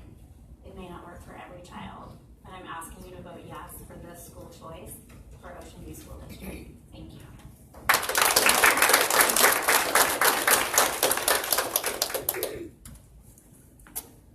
My name is Rachel Patusik. I'd like to thank you so much for giving us all the opportunity to speak. I really appreciate it. I am supportive of Ocean View School District where I can trust that our children can receive an education from highly qualified teachers. And I can attest to the district's commitment to supporting the parents and families of students in schools. And I recognize the value in alternative education programs, but looking at this specific proposal, the Sycamore Creek Community Charter School appears to be more of a risk than a benefit for students. The charter proposed a Waldorf method for instruction, but there's no guarantee in the charter proposal tonight that all type teachers who are hired will even be familiar with the method, which raises some concern for me. It's not convincing to me that students will be able to learn instruments, world languages, woodworking, or how to knit when the school plans to hire only 8 teachers for next year. And these 8 teachers would supposedly teach all these activities plus ensure grade level standards, and Ocean View should really not approve this charter school without that guarantee. I'm a community member and I'm familiar with the petition, and I'm concerned that Sycamore Academy has no executive director or principal in place at this point, and that these leaders would not be hired until after the petition is approved. It's unclear if this charter can serve special student populations when credentials for these positions are not required by the charter. This charter school does not seem to offer a meaningful or safe choice for certain students. I'm a supporter of the district, and I'm aware that this charter was previously denied in 2016, which raises some concern for me. I'm aware of the petition and the program it is proposing. I would not send a child to Sycamore Charter School because Ocean View has already established itself as a very successful district. The petition states that the charter school's curriculum will differ from traditional schools and that its teachers will have, I think, tremendous freedom in how they choose to present curriculum, but the school has yet to hire the 8 teachers it is budgeted for. So I recommend passing on tonight.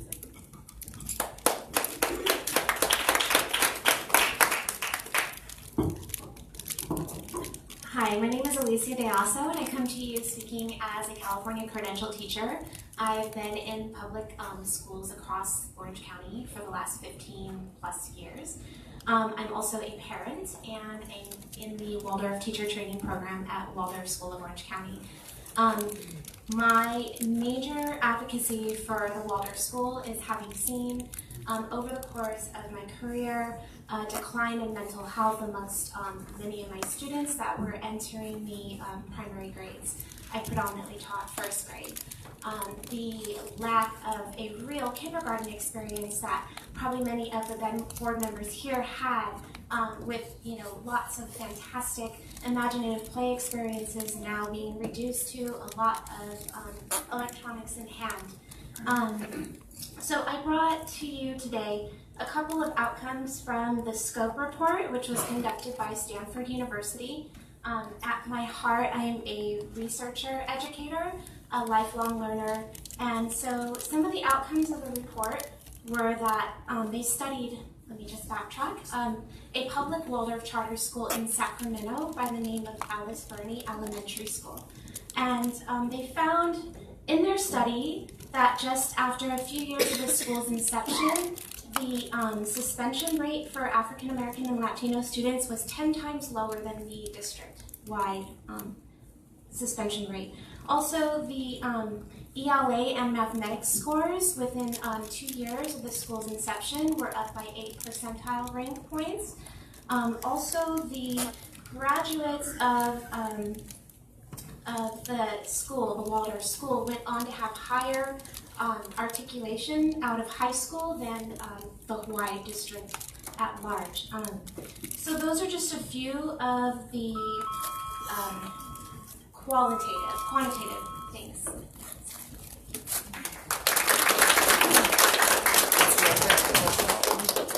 Muy buenas noches, mesa directiva del Ocean View School District. En primer lugar, le quiero dar unas felicidades a la señora Patricia Singer, Jack Souders y al señor John Briscoe por sus elecciones y ganaron.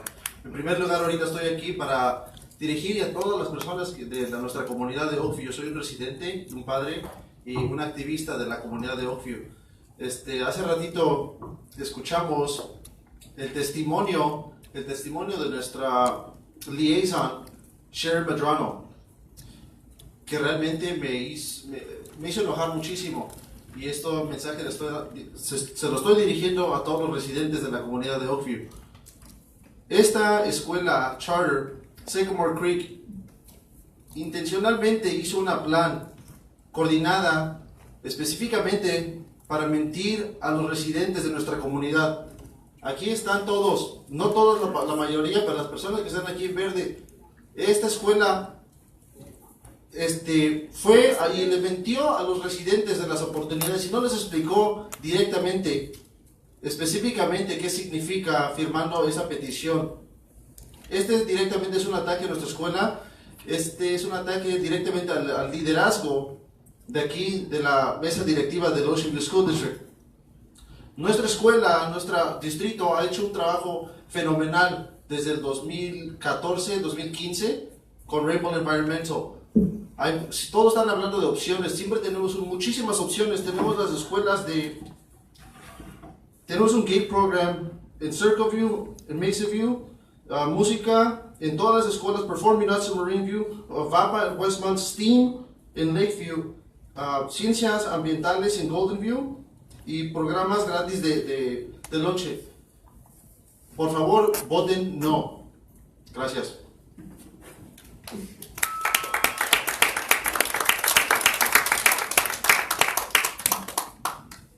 So we've come to, yes, come on up, please. We'd like to be able to have a interpretation there. Good night. In the first place, I want to congratulate the trustees that won their respective elections tonight. And in the second place, I just want to present myself. I am an activist of the community, a resident of Oakview community. I just heard of the testimony of the liaison from Oakview Elementary School, and I really get very upset with the situation that happened. I really believe that this was a coordinated plan to lie the members of the community regarding the facts in regards to the charter school. I believe that many of the residents of the Oakview were tricked with the words of the people who were in an event of the community. Well, I have to tell you that we are really happy with the Ocean View School District. There are many things that are going on that are very important and very big since 2015.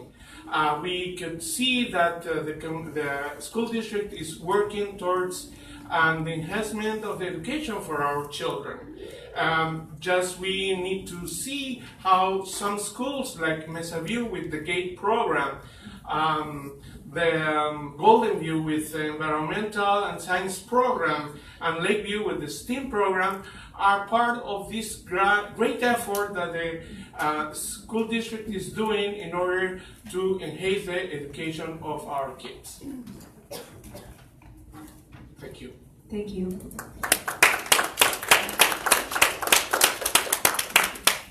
So we've come to the end of the blue cards, but because we're in a public hearing, I'm going to make the announcement that anyone else that would like to speak that hasn't already spoken can approach the microphone now. Approach the microphone if you'd like to speak. Approach the microphone if you'd like to speak.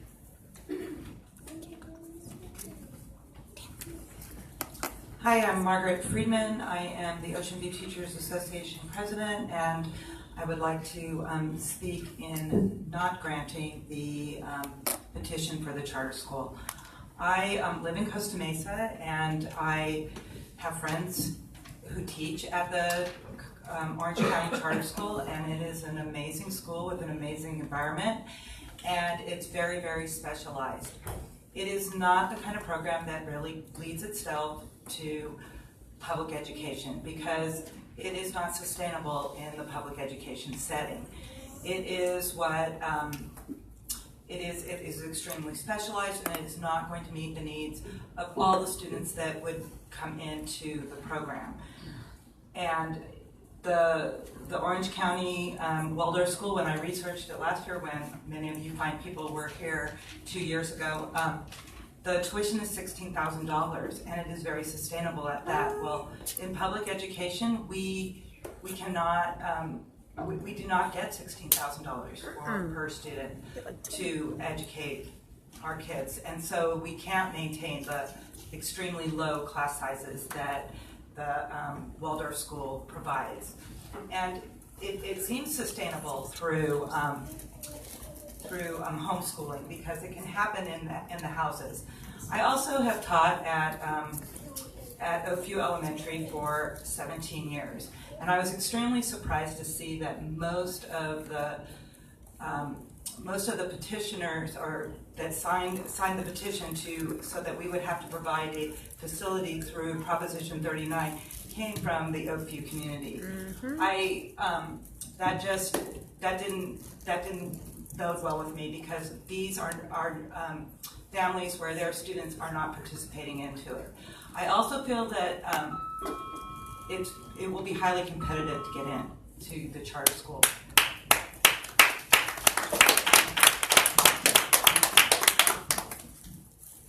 Hi, I'm not very prepared. My name is Lisa Thompson. I am a credentialed high school Spanish teacher. I worked at ABC Unified for a few years. My husband is a credentialed high school teacher. My brother is a credentialed PE teacher. My mom worked in ABC Unified as an accounting tech for 25 years. I'm a firm believer in public school until I had kids. And I still believe in public school.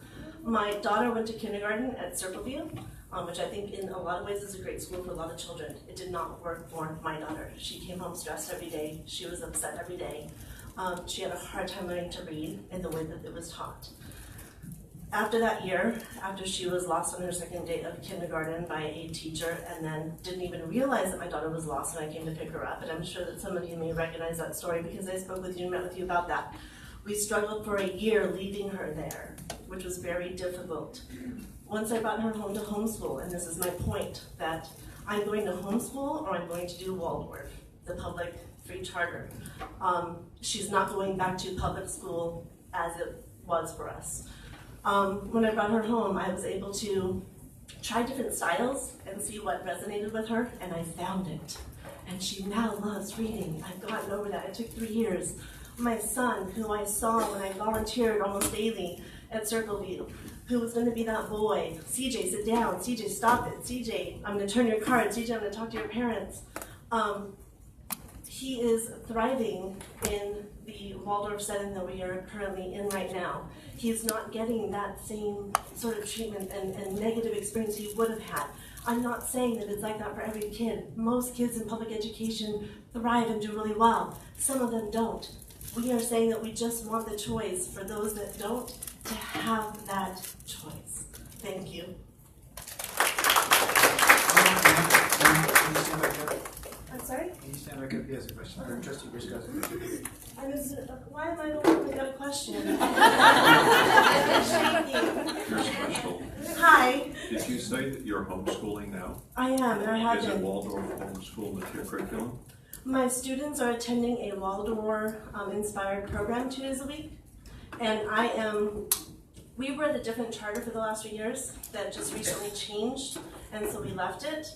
This is when I found Waldorf just a few weeks ago, in all honesty, and it's doing wonders for my son, who is now writing, and he hated to write up until the last 3 weeks. Is the Waldorf? So they're doing 2 days of a Waldorf-inspired program, and I am trying to now figure out how to bring that home in our homeschool. Is the Waldorf? So you have you're homeschooling. Yes, but Is the curriculum from Waldorf? that's what I'm trying to say. 2 days a week they attend classes that are Waldorf-inspired. That's what I'm seeing a strong difference right now, especially with my son, but my daughter as well. I am now trying to figure out how to bring that into our homeschool setting. Where is the homeschool curriculum coming from? Where do I pick my homeschool curriculum? I picked it based on my students' learning styles. Mail? Is it county CHEP? Is it from another school district? Oh, okay. Some of it's my personal funds. Others of it have Where's the been. material come from? The homeschool material. I don't mean to be Perry Mason if you don't. No, I know, but I bought it from different publishers. Okay, thank you. Yeah, absolutely. I'd love to talk to you about it too. It's great.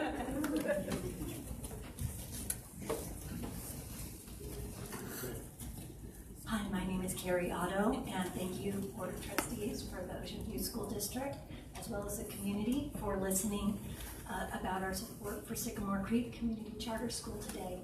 I encourage you to vote yes in support of the petition. And I wanted to start by saying, well, I should introduce that I'm a parent and an educator, so you know a bit of my background. I wanted to start out as a quote, and I know it's going to reach into your heart because you're all here because you love children. Our highest endeavor must be to develop free human beings who are able of themselves to impart purpose and direction in their lives. The need for imagination, a sense of truth, and a feeling of responsibility. These 3 forces are the very nerve of education. And the parents here today are asking for an approach of education towards freedom. In speaking to these 3 needs, the need for imagination is so critical and it's imperative in a changing world. Children in a public Waldorf classroom, and we are talking about a public nonprofit Waldorf Charter, they're developing their imaginative thoughts, which is a neuro foundation for more complex mental processing. In terms of a sense of truth, that comes when people learn to love learning, and when learning is fulfilling and self-reinforcing, using natural materials. Natural materials are to be found, and they're equitable for all. And a feeling of responsibility is nurtured when institutions such as schools really emphasize healthy relationships. And relationships extend beyond individuals. Positive and healthy relationships ensure tolerance and diversity that extends the entire society. Please vote yes. Thank you.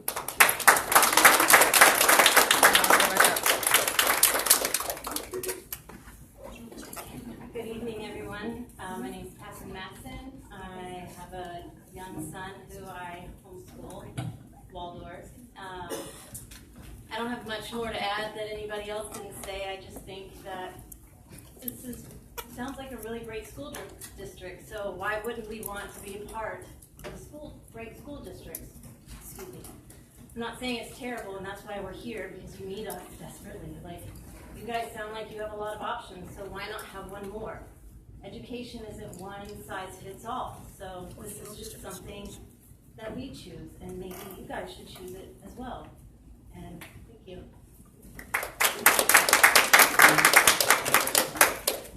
Oh, that fascinating homeschool topic again. It is, right? Do you homeschool with Waldorf curriculum? I do. And where is it derived? So we are involved in the hybrid program at Journey and Aliso Viejo. So you get, is Aliso Viejo, is the Journey program a public charter? Yes, it is. Okay, thank you.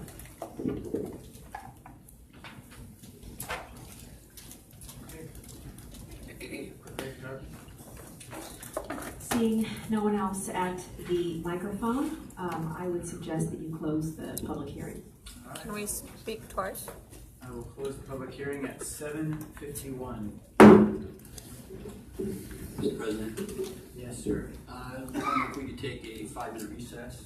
You want to make a motion to take a 5-minute recess? Yes, please, I'll make that motion. I will second that motion. Any discussion? Hearing none, we'll go to the vote. All those in favor? Aye. Opposed? Motion carries for a 5-minute recess. Bathroom break. The motion, you gotta go to the bathroom.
Well, you know, some high schoolers catch the library in high school.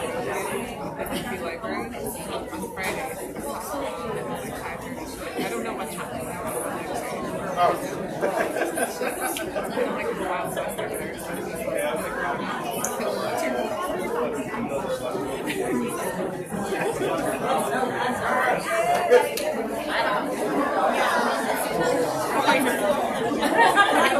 over there. Especially if they go back to the same exact time.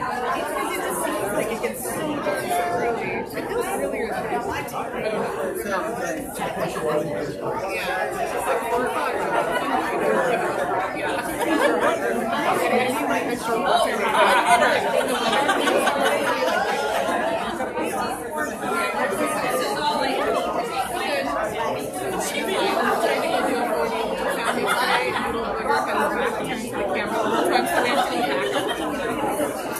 Yeah, we got a smile. That's all you have? And the kids, I speak for it because the kids are supposed to go to me and so I feel like they were working on it. I mean, it was like, yeah, but I have to pay another $20. Yeah, super cheap. Because when you pay for it, it's like $70. Yeah, so I might have to go.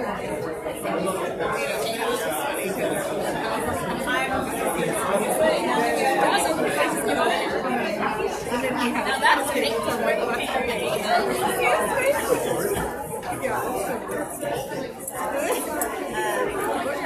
And I knew he had turned like continuing.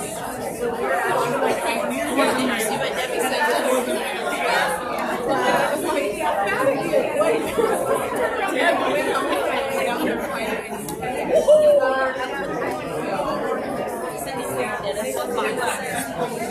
Yeah, I'm not gonna do it later because maybe like hit me like back to the so I'm talking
I can get you all to take your seats, please. Thank you.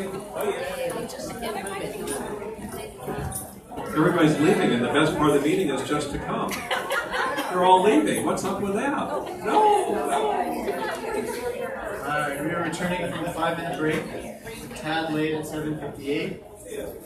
And that brings us to J, public comments. Thank you for taking your seats. Alright, at this time, members of the public may address the Board of Trustees regarding a matter of public interest not appearing on the agenda, but within the subject matter jurisdiction of the governing board, per Education Code 35145.5 and Government Code 54954.3. No action may be taken on comments of off-agenda items unless specifically authorized by law. In order to address the Board of Trustees, the Speaker has the option of completing and submitting a blue card to the Board's recording secretary prior to the start of open session. Speakers wishing to address the Board of Trustees after the first public comment section of the agenda will have the opportunity to do so during any other public communications to the Board of Trustees later in the meeting. speaker wishes to address the Board of Trustees on an item on the agenda, time will be provided at the commencement of that item. Comments shall be limited to 3 minutes per person. For Board Bylaw 9323, the speaker will address the President from the podium when speaking to the Board of Trustees. Clerk Clayton, do we have the speakers? We do. We have one named John Briscoe. Strange name.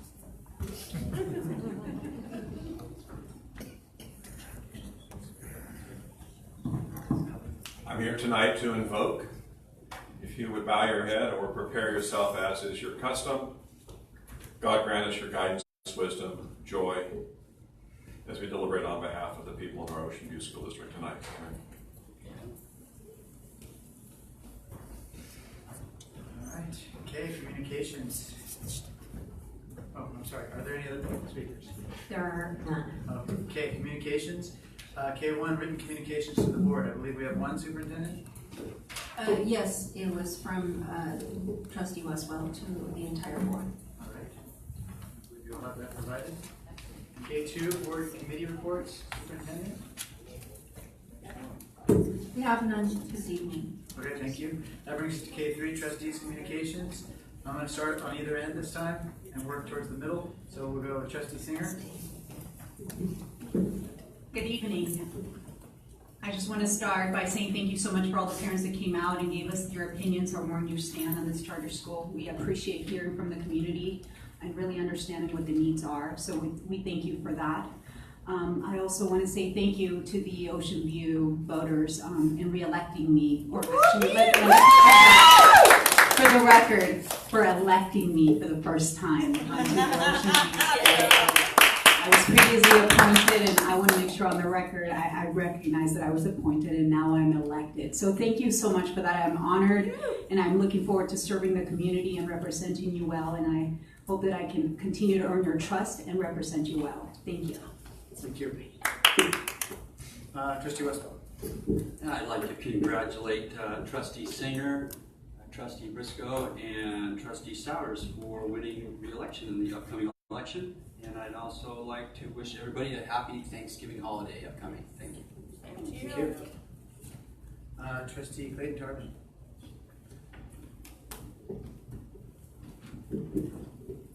It's great to see a public hearing with so many speakers. Typically, we have public hearings in the Ocean View School District, and we have 0 to none. So I'm really pleased to see so much public participation, and I appreciate all the speakers who came out tonight to voice their opinions, their concerns, and to lobby the school board either one way or the other. In October, we saw a lot of interesting and exciting things around the school district, including Halloween celebrations, parades, and so forth. I attended one at Hopeview, and it was great to see the kids out dressed up and the teachers by grade level dressed with themes. It was really interesting and fun for the kids to see that. Congratulations to my colleagues, to trustees Patricia Singer, John Briscoe, and Jack Souders for being reelected. I'm very pleased with the outcome. And also, there were some other elections going on. Obviously, we had a change in our congressional member after 30 years of representation by Dana Rohrabacher. We've had a change, and we have a new Congressman-elect named Harley Ruda, and I'm very pleased with that change. And I think it will be beneficial to us here in the Ocean View School District. Lastly, I'd like to say that I'm about to head into parent conferences with my own students in Cerritos in the ABC Unified School District. And it's always a great time to be able to connect with the parents and the students themselves and the community. And so with that, I just want to thank our teachers who concluded their conferences in October. And thank you for your service to our teachers and all of our staff here in the Ocean View School District. Thank you. Thank you. Trustee Briscoe. Congratulations to Trustee Souders, Trustee Singers, and Singer with a singular. And I'm happy to be re-elected as well and to serve again for another 4 years. This is a volunteer job. We don't get paid for this. I'm going to comment tonight about something we heard and why I asked the two speakers about from whence they derived their curriculum. California State's very clear in this law. Anybody can go to any school they want. St. Bonaventure, Pegasus, Westerly, and Long Beach. do not have to tell us what students they enroll, and the parents don't have to tell us they're going to school there. But state law is clear. We have a search and seek responsibility for every student, every single child. And we have a responsibility to educate, make sure every child is receiving an education, not just to look and see what washes up on our shore. And that wash up is getting smaller and smaller, in part due to homeschooling. If there's a charter school in South County who is a public charter school, that is a public charter school peddling curriculum to parents outside of their any jurisdiction, wherever they're chartered from, whatever the local school district is, to our students, they're required by state law to fill out a form to let us know that they have taken one of our students and the ADA attached to them. And I don't believe we have any notification from anybody at this charter, this program, whatever the curriculum's called. It's the Sycamore School, but it's the Waldorf, that they've taken our students and enrolled them. It's not a question of we can deny them the right to enroll in Waldorf homeschool curriculum study right here in Huntington Beach, Ocean View School District, but we do have a legal right to know. So I'm urging our administration to search and seek and find. One speaker up here told us there's 1,000 students homeschooling. My estimate was always 500 or 600, and I won't go through the numbers here, but either of those numbers could be right and correct. And we have a legal responsibility to know if all the students are getting an education. And the public charter schools that provide homeschool curriculum, Escondido has one, far away from where they are. Outside the fact that it would be very difficult for a charter school in Escondido providing homeschool curriculum to nurture, monitor, and assess and know that the students are being educated. They are required to tell us. I had the administrator down there laugh at me on the phone and say, no, nobody's ever made us do it. So buzz off, basically. I think we should find out who they are, at least know that our students are getting an education. That concludes my remarks. Thank you. Well, good evening. I'm going to keep them as brief as I can because it looks like we have a long evening. I would like to mention that I had the privilege, the honor, to attend the OC Teacher of the Year banquet, where we honored Sandy Lewis, one of our teachers. And we also honored a couple of our local teachers from Huntington Union as well, one of which went on to the, I believe, the state level. We also had the honor our jazz ensemble from Marine View had the honor of performing there and escorting up each of the teachers as they spoke and received their awards. It was a phenomenal night put on by Schools First and the Disneyland Hotel. Really well done ceremonies, and it's the second time I've been to it, and each time we just have a really good time celebrating the teachers and all the hard work that they do.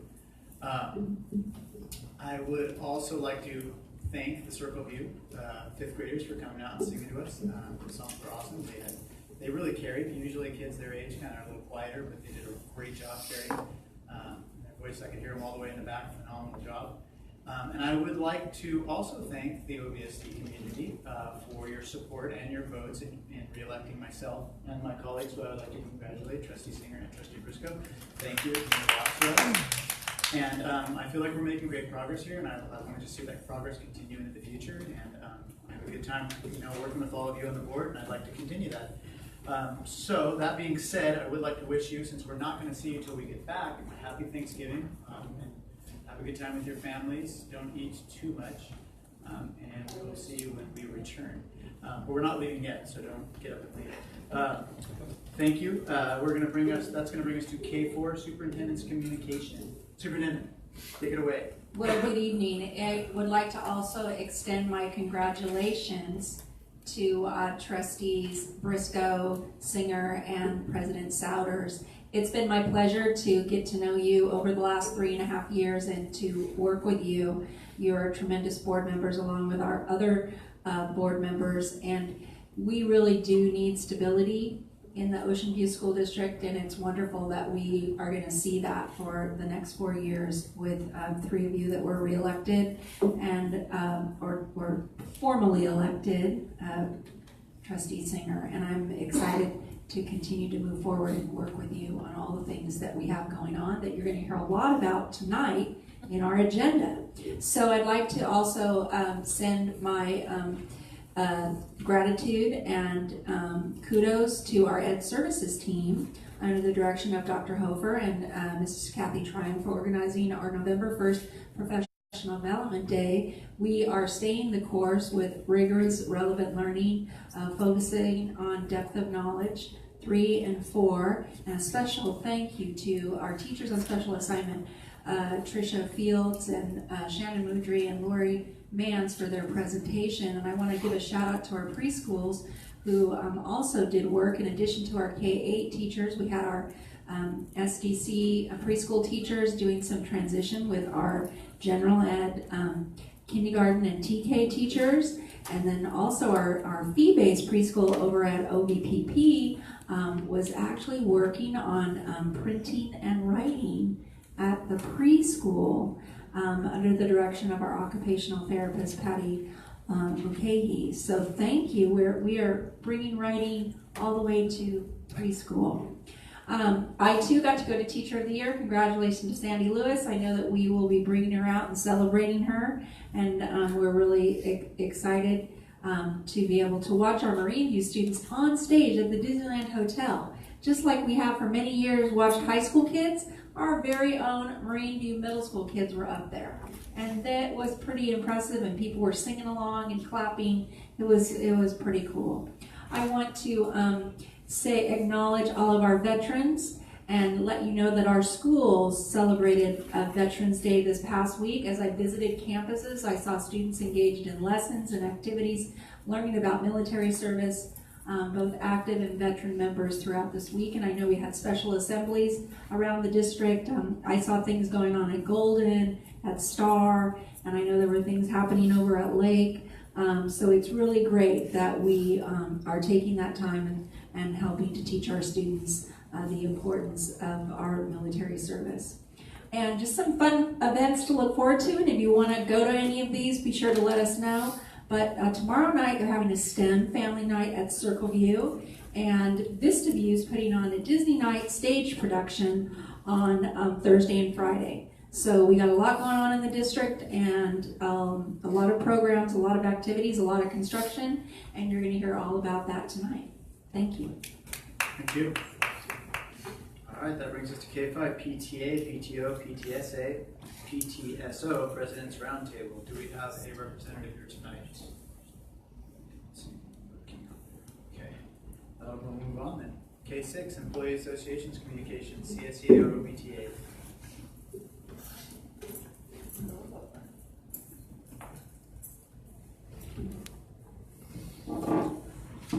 It's always so high. All right. Good evening. My name is Jason Bozarth, and I'm the president of CSEA Chapter 375. I would like to thank everyone for giving our chapter this chance to speak. First off, I would like to congratulate the incoming trustees on their election victories. I know things got a little hairy, but at the end of the day, your hard work and the work of your campaigns pulled it over the finish line. I will confess that I was more than a little concerned for the future of our district, but in the end, I feel the community made the best decision for our district moving forward. And Trustee Briscoe, I told you not to sell yourself short, sir. You came this close. This community is hungry for a candidate with integrity. Bravo for your showing, sir. You should be proud. Had the political climate been a little bit different, you would be going to Washington, sir. Now that the midterms are thankfully behind us, the holidays are once again upon us, and this evening we have business before the board. After a great deal of wrangling and negotiations by our superb negotiations team, we have come to a tentative agreement that I believe is going to be brought before you tonight. Aside from all of the usual holiday stuff, we have plans for upcoming site visits and training sessions that will be coming to fruition hopefully before January.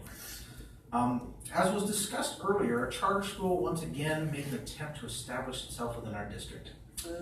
And to that end, I would like to point out an Oakland, California study in 2018 that basically stated that charter schools cost the Oakland Unified School District $57 million a year, without significant raise in academic achievement or services rendered to the community.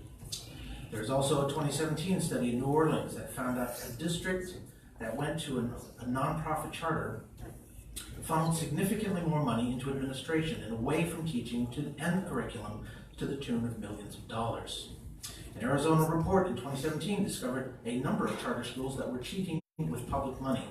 And lastly, a report from the Washington Post found hundreds of millions of dollars of waste, fraud, and corruption in the charter school system. The list goes on, and this was just from a cursory glance through the internet. The industry is poorly regulated at this point. In many ways, it's widely viewed as the wild, wild west of education. There is little to no oversight. Once a district goes charter, they surrender not only their oversight, but the oversight of the community to appointed officials. Many of our membership have expressed outrage that their tax dollars may go towards a charter school. Our public education system is not perfect, but we are held to a standard and are answerable to our community, whereas they are not. I thank the board for its deliberation on this matter, and we, the classified staff, will support your decision, whatever it may be. As for all the rest, I hope everyone has a pleasant, nice holidays and Thanksgiving. Thank you. OVTA? Yeah, OVTA has basically told me that they had said what they needed to say for the evening, and so they were going to retire. Okay, thank you. Robert? They'll be back. All right, we are at the best time of the year, best time of the evening, L, reports, L1, OVSD, connections, California School Dashboard. Ms. Dr. Hofer, are you leading the charge on this one? I am leading the charge on this. All right.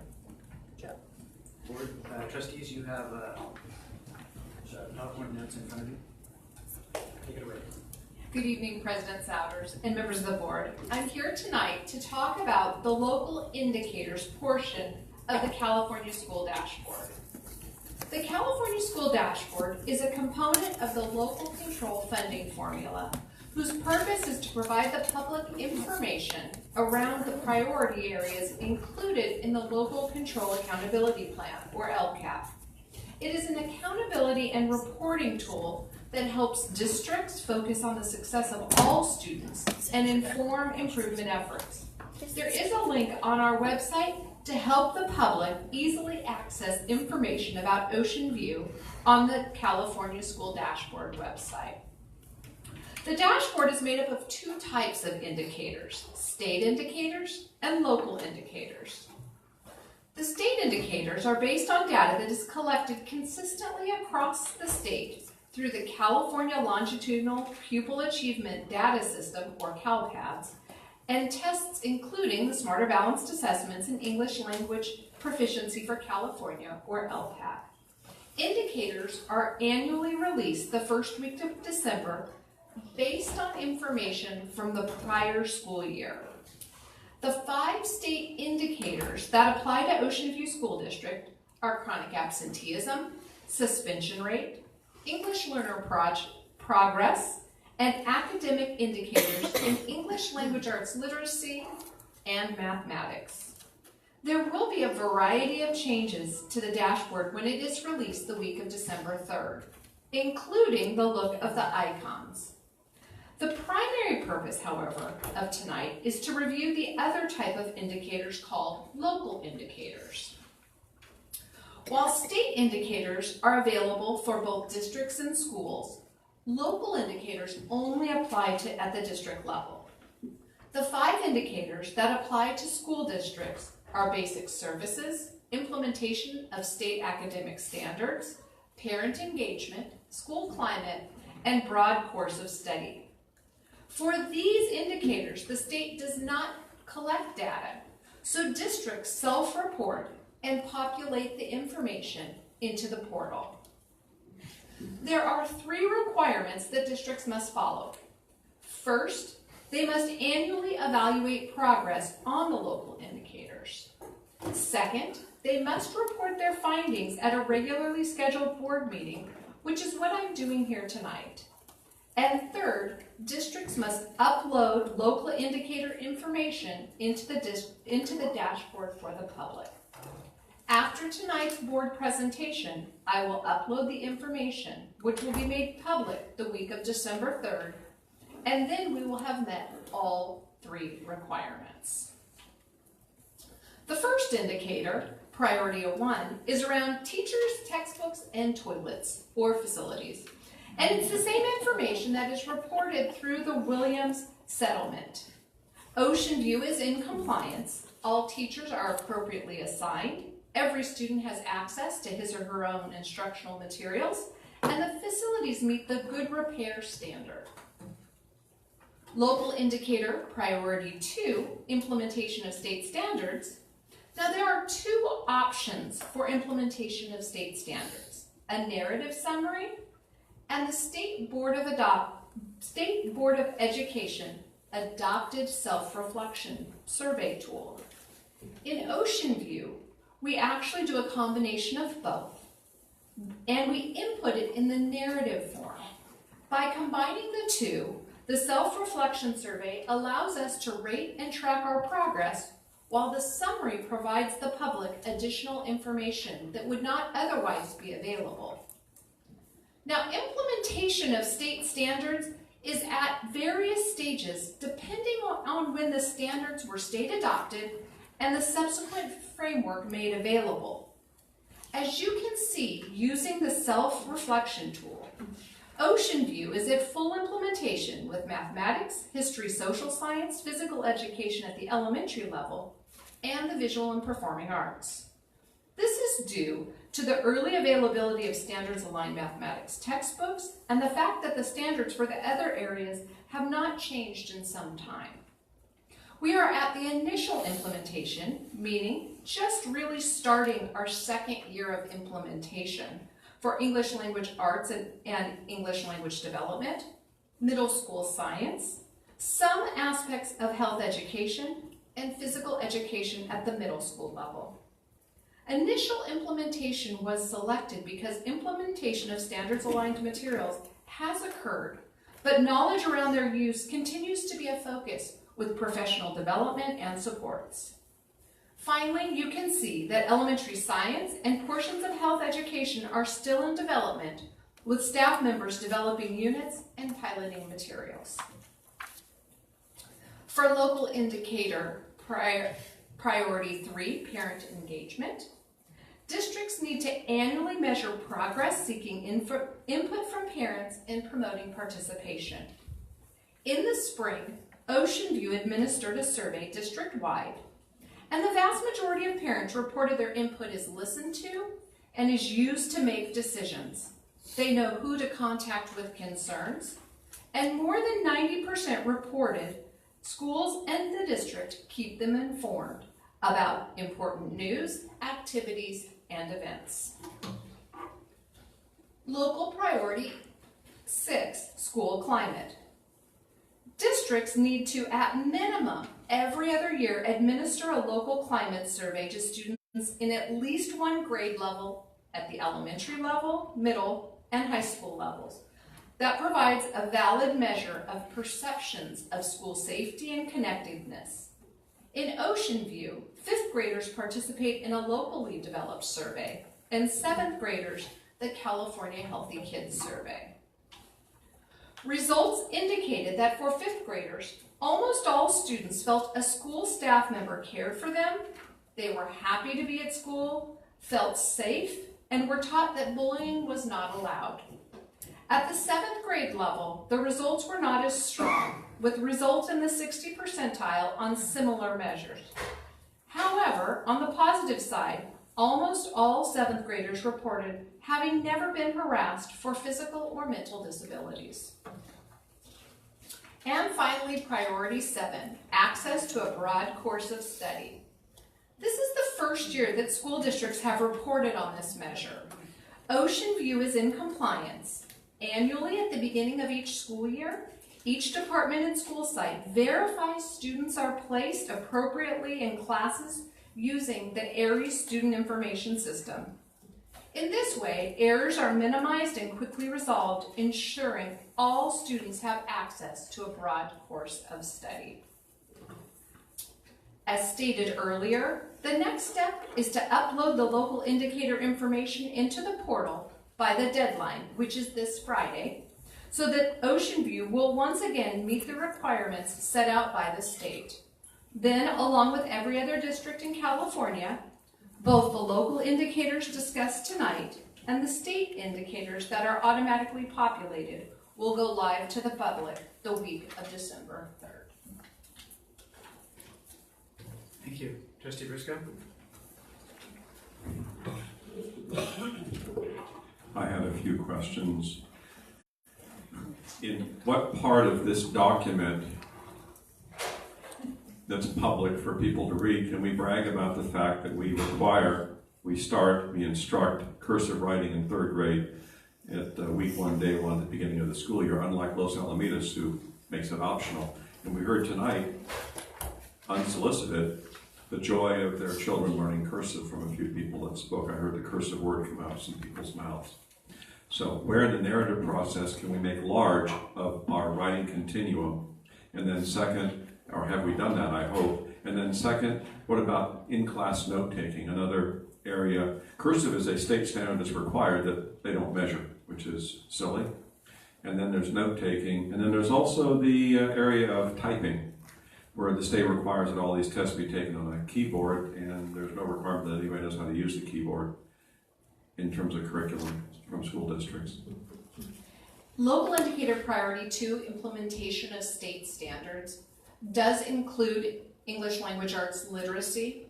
We are limited to 3,000 characters. I will go back and check to see in the summary of the English language arts portion if we have some more space in order to include some of those components. So I would advocate the simple words of cursive required, in class or typing, typing provided, and class note-taking. That's a ridiculous 3,000. We have so much we can say good about ourselves. Okay, next on the item below that was the parent engagement survey. How many people actually responded? So we have these results, 88, 98, and so on and so forth. What was the actual body count that responded on it? Just a wag. 1,058. Were they clustered around particular schools, or was it pretty spread out through the district? You know, I can answer that because she wasn't here. But we had some schools that had a higher participation rate, but they didn't vary a whole lot. We did have more at the elementary than we did at the middle school. 1,000 out of 8,000 students is pretty good. So I would characterize that from my statistical background as a relatively representative view. If you had like 50 or 60, I'd go, yeah.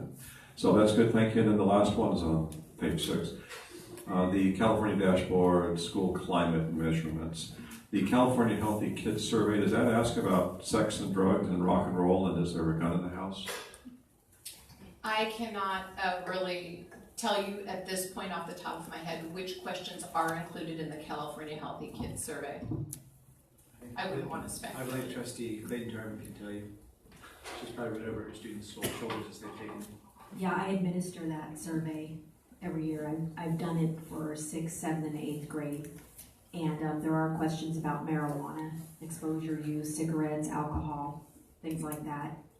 Sometimes parents will waive their children out of answering the survey, but I would say most of them don't. But it includes those questions. There are some questions on alcohol, marijuana, and cigarettes. I don't know about rock and roll. No, I don't know about rock and roll. And No. is there any questions in 7th grade on sexual contact? No, I don't believe that I've ever seen that. Okay. And firearms? I don't believe so. Good. We used to see that survey here, since I'm the oldest on board, 12 years ago. We got the results from that, and we had an inclining participation rate in drug and cigarette use in middle school, unfortunately. Then all of a sudden we stopped seeing it. I think we still administered it. The administration just didn't provide it. So I'd be interested in seeing those numbers in those particular areas for our school district, and that answers my questions. Thank you. Thank you. Trustee Clayton-Jarman. So if you'll turn to page 6, just to sort of expand upon what Trustee Briscoe was just asking about. The local indicator priority 6, school climate, the spring 2018 survey results. So these were the students that were in 7th grade in 2018. You are correct. That would be my child, and yours too. One of yours, one of mine, one of yours. My child did tell me that he took this survey. He was not offended or anything by it. He thought it was actually a good way to sort of get his opinion out or his information about how he feels at school. It's interesting to see the sort of difference between 5th and 7th grade. And I do want to note that, of course, 5th grade is a self-contained learning environment. So in the 5th grade, you have one teacher all day long, and you are in a cocoon, and you are feeling pretty safe, and it's, you know, these answers don't, or the percentages don't surprise me at all in the 5th grade because of the environment the children are in. When they transition to middle school here in the Ocean View School District in 6th grade, they're similarly kept in a sort of cocoonish environment because they have the core group with their math and science teacher being one, and their English, language arts, and their social studies teacher being another, and so they're not exposed to 6 teachers a day, but 4 instead, while having their elective and their PE. So there is still that sort of being sequestered, and they are, because they go to a different lunch period as well. So the 6th grade is with a totally different time at lunch than the 7th and 8th graders. So when you're looking at the 7th grade numbers, these are the kids that are just being exposed, or a semester into being exposed to older students, being mixed with the 8th graders at lunchtime, and having more, I guess, contact with more developmentally mature children. So maybe some of those numbers are indicative of that. It would be interesting to note what, if the questions, and I've seen the survey, but I can't be sure it's the exact same one as in ABC Unified, but I'm assuming it's close. When they say they report feeling safe at school, and only 67% are saying that. What does that mean? Do they feel like an intruder could get in with a gun and shoot up their classroom? Is that why they don't feel safe? Do they feel safe that there's a lack of fencing at their school? Do they feel safe because an 8th grader has bullied them? What does that mean? I think we'd have to drill down a little deeper to kind of understand what does feeling safe at school actually mean. Because if you looked at the 6th grade, you might see that that number's quite a bit higher. I don't know. It's an interesting, I guess, area to look at. My experience is that question in particular is very sensitive to what's going on in the greater community. And last year, in my experience, we happened to administer very close to a school shooting, and we saw a big drop. And that was one of the things we speculated about. We hadn't planned, obviously, on that, but those kinds of things can influence this, whether or not that's the case for this. I'm only speaking from my experience that I do distinctly remember that you administer it in the spring, and in the spring there was a mass shooting, and so that can trickle into things like this. And that's what I was thinking too. And we had the walkouts last year too. We had kids participating in the high schools, and some of their brothers and sisters probably participated. And I believe we even had some things put in place at our middle schools as well. And we also had I think 7th graders are a lot more attuned to what's going on in the community at large than the 5th graders are. Not that they're not, but you know, they're more attuned to that. That would make sense to me. I guess a greater concern would be, for me, would be a report they feel there is a teacher or an adult who cares about them at school. I think that, and now I don't know if that's reflective of something that's been going on in the community at large. I know all of our teachers care deeply about our students. I just want to make sure that our students know that our teachers care deeply about them, you know, in their education and their safety. So that was one thing that kind of shocked me when I read it. But I guess there are a lot of different factors that could influence it. It is interesting to see the difference between 5th and 7th grade, though. 96 to 60% big drop. I don't know, wouldn't it be nice to drill down? Is there any way we can do that? We do get school-specific information, and I know that we are looking at this. In my short tenure here, the amount of resources that have gone to the social-emotional side of the house has been very evident.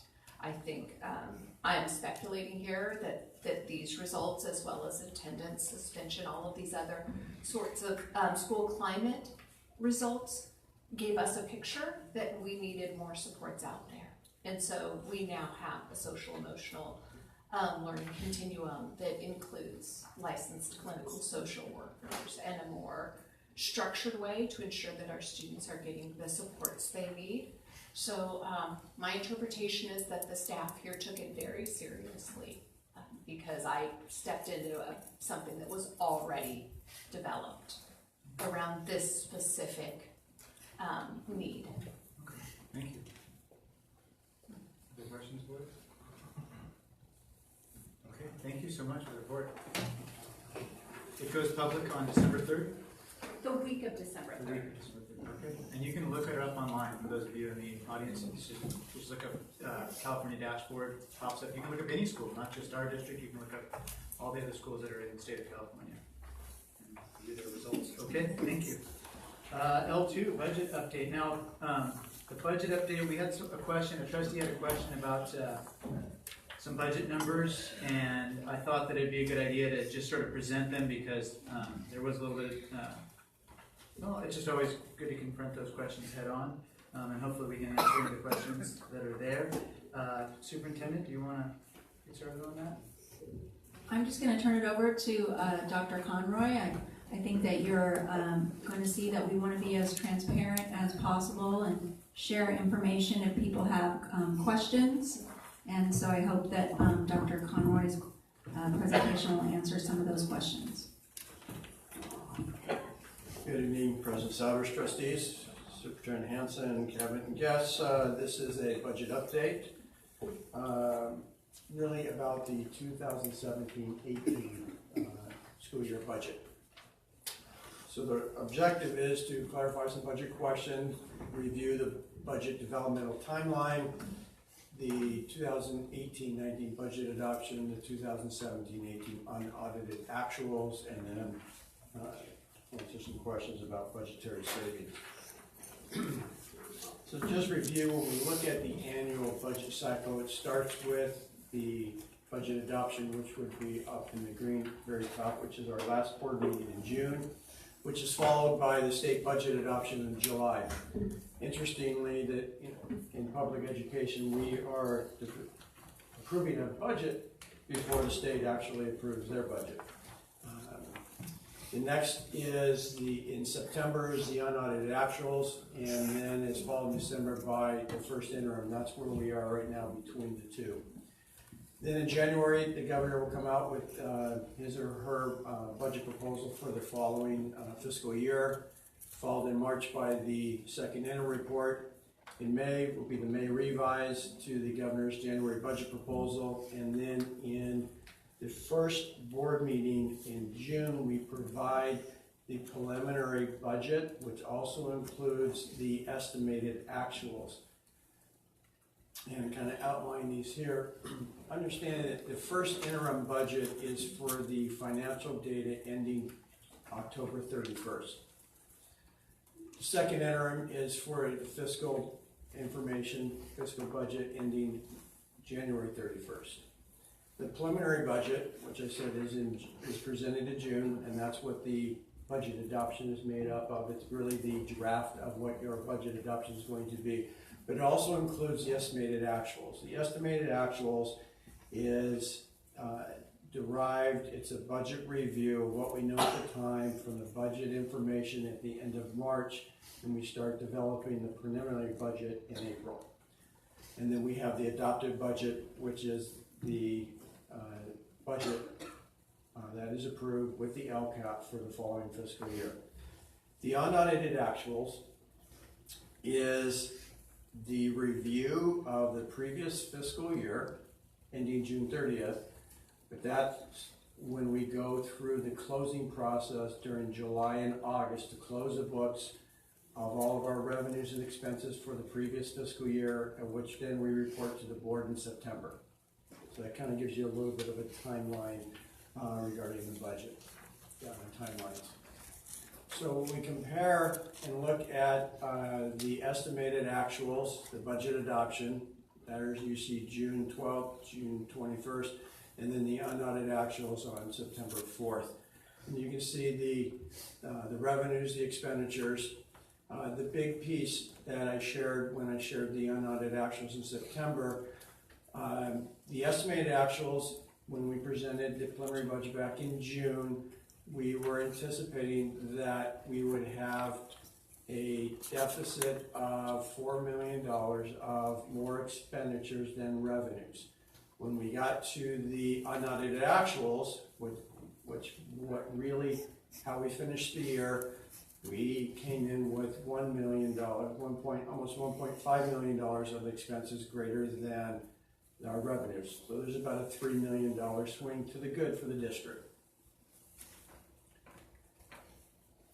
So we look at just comparing the 17-18 budget information, the estimated actuals to the unaudited actuals, and we look at the comparison differences. We had an increase of almost $860,000 of more revenue once the fiscal year closed. The expenditures, we had a drop in expenditures from what we had at estimated actuals of $2.3 million. And when we look at the difference, there's that $3 million difference between our structural deficit from $4.6 million to $1.4 million. So that $3.2 million is what fell to the bottom line. So our ending fund balance increased by $3 million. Okay.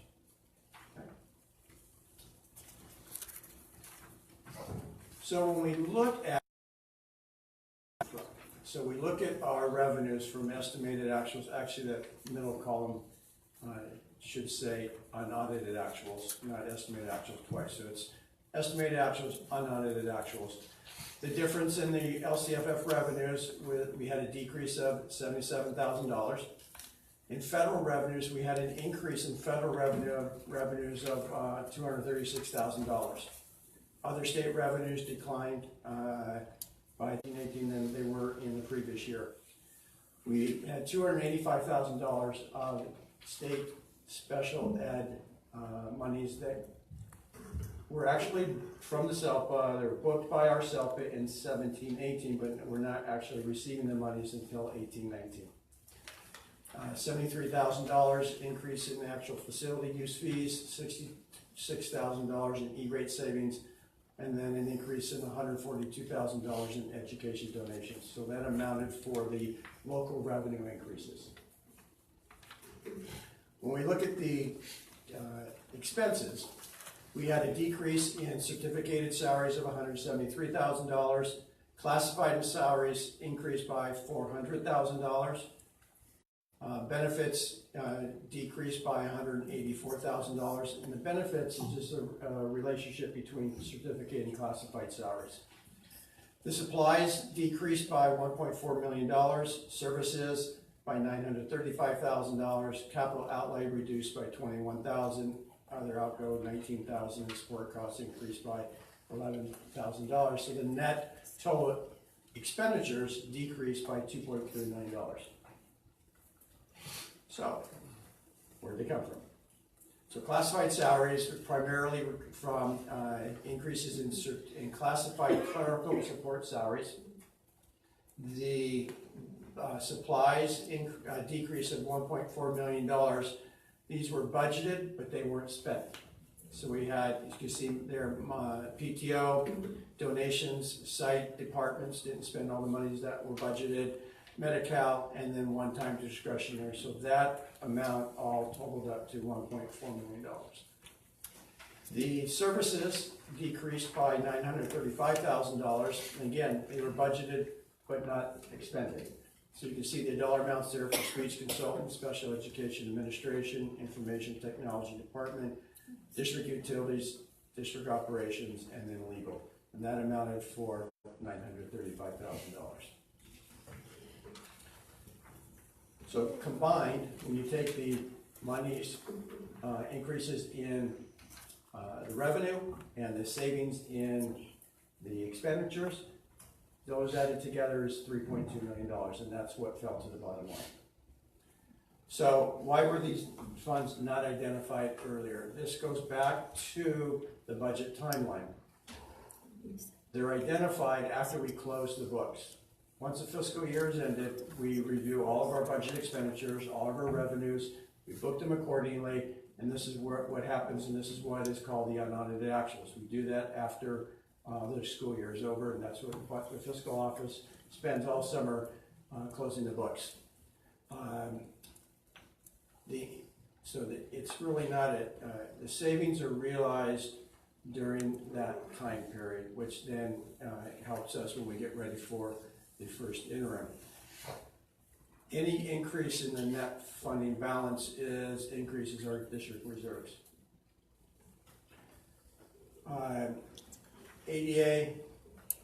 ADA and enrollment is something that, as we know, we've talked about before, drives our funding. And the fiscal office, we take considerable caution when we look at our enrollment projections and our ADA calculations.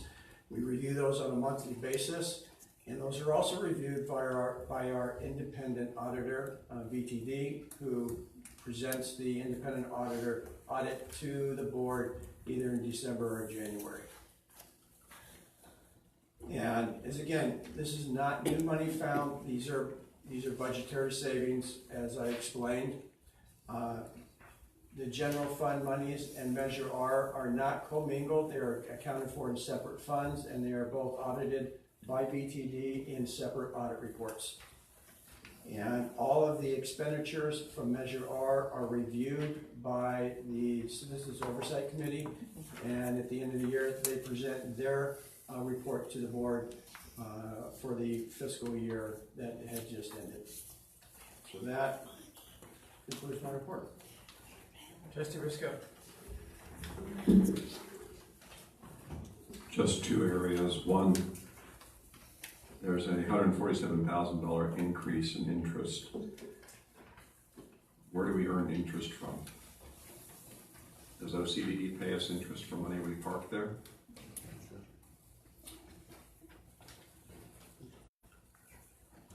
This is the funds that are with the Treasury, the Orange County Treasurer's Office. That's the Treasurer's Office, the guy that bankrupted the county, not the OCDE. OCDE cuts the checks for us. But it's the same office, yes. It's not OCDE, it's a different office, but OCDE provides check cutting services for us. Okay. We have a smooth expenditure in our district, and we have unsmooth income. We get chunks of money that come in. So is there any place where we can understand that part of your planning process?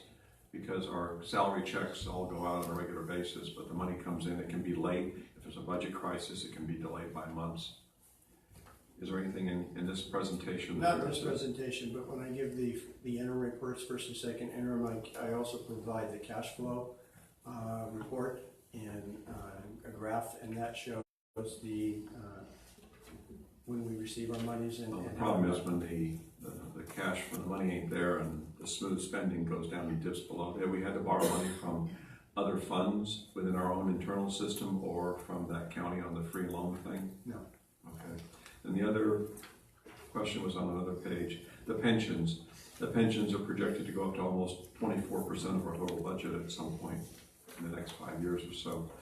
Are those reflected in your budget planning process of the personnel expenses, in this case classified at $400,000 more, is a reflection of new body count, not just underestimation of pensions? We do take that into account at budget adoption as well as at first and second interim. And as you recall, by the questions from the board, we've included a slide that shows the impact of step and column of the STIRS as well as the PERS pension requirements that impact the district and what that impact is. And so I've always typically included a slide of those presentations. So the $400,000 here is an added expense on top of all those already planned added expenses. Thank you. Trustee Singer. I just want to just want to commend you again for transparency and really showing us exactly where those numbers are. You know, most of us would be really happy that we have additional and that we were so conservative in these numbers that we have extra money. But then questions arise as, were we hiding the money? Where did it go? Did it come out of nowhere? And clearly that's not what happened. It was just great budgeting on you guys' side, and we really appreciate it. So thank you for going step by step, showing exactly where that money was and where it came from and where it is, so that we can continue providing transparency to all the parents and families. So again, thank you for a great presentation. Thank you, and I have to commend Keith Farrell, our Director of Fiscal Services, because he's the one who put all the numbers together for me.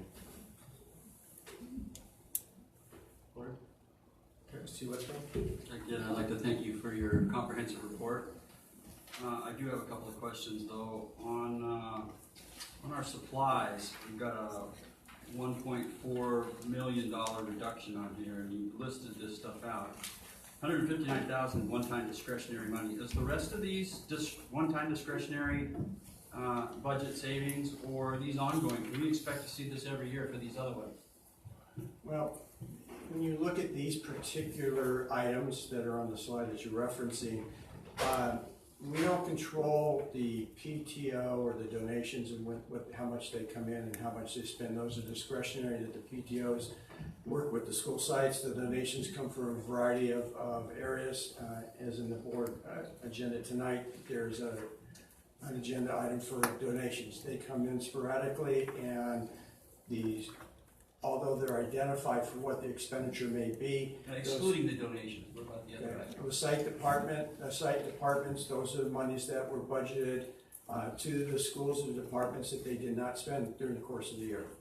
So again, although we budget, we would rather see this as a decrease than see it as an increase in that people are overspending their budget.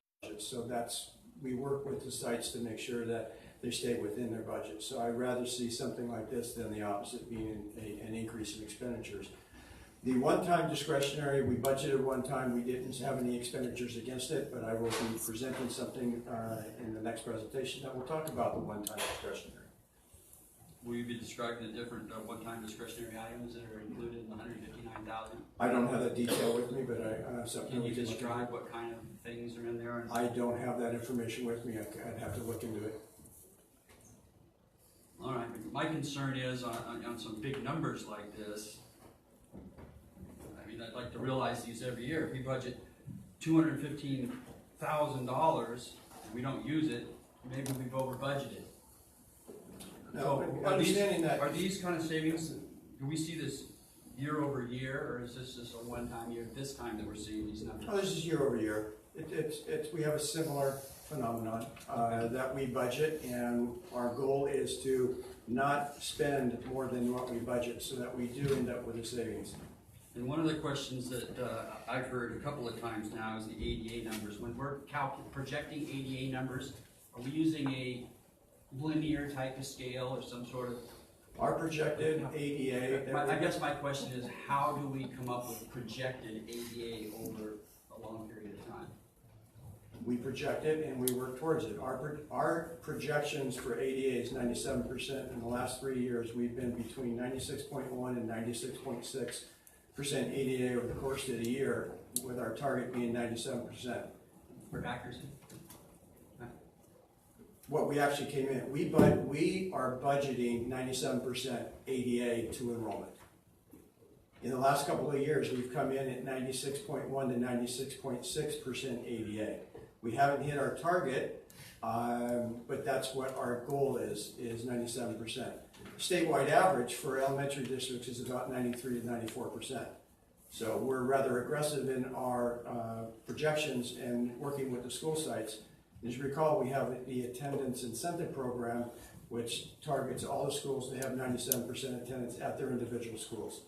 Dr. Conroy, could you just again explain the difference between ADA and enrollment, and our enrollment projections versus our ADA projections? So enrollment is the actual number of students at seats in the chairs. ADA is the average daily attendance, is the number of times that the students actually are in school for those days. So we work with the schools to make sure that all the kids that are enrolled at their schools come to school every day. The ADA is the percent of time an individual student will attend school every day. So We are actually above state average on ADA. much higher than state average. Right.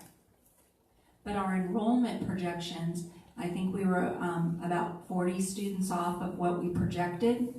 When we looked at what we budgeted for our budget adoption and what we came in at CBADS, we were 45 students off of what we projected for enrollment. And I recall looking at a list for all the county schools, districts in the county, and I think we were one of the closest in projecting our enrollment. There were several schools that were off by hundreds of students. And that impacts, obviously, your budget. Audit is being done by VTD. Who is VTD? VTD is our independent auditor. What's VTD stand for? Yeah, Vericheck, Shrine, and Is the audit done, completed in December? they, depending on the timing, they either present to us in December or January. All right. I would like to contact VTD. Could I get contact information for them, please?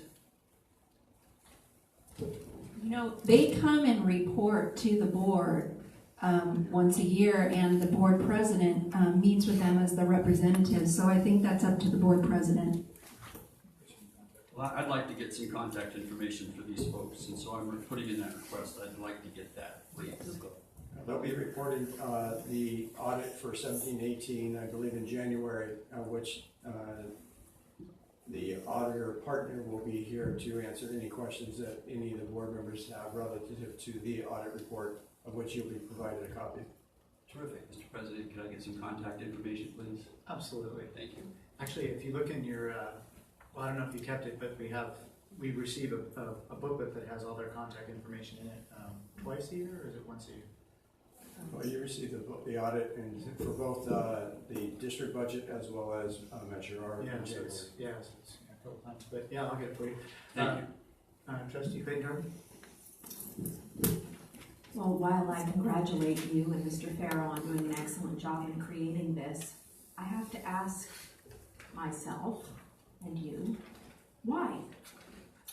Let me read to you from an email that was sent from a Norm Westwell on Friday, October 26th at 8:32 a.m. to Carol Hansen and Jack Souders. Dear Superintendent Hansen, please distribute this communication to all board members. It's right here.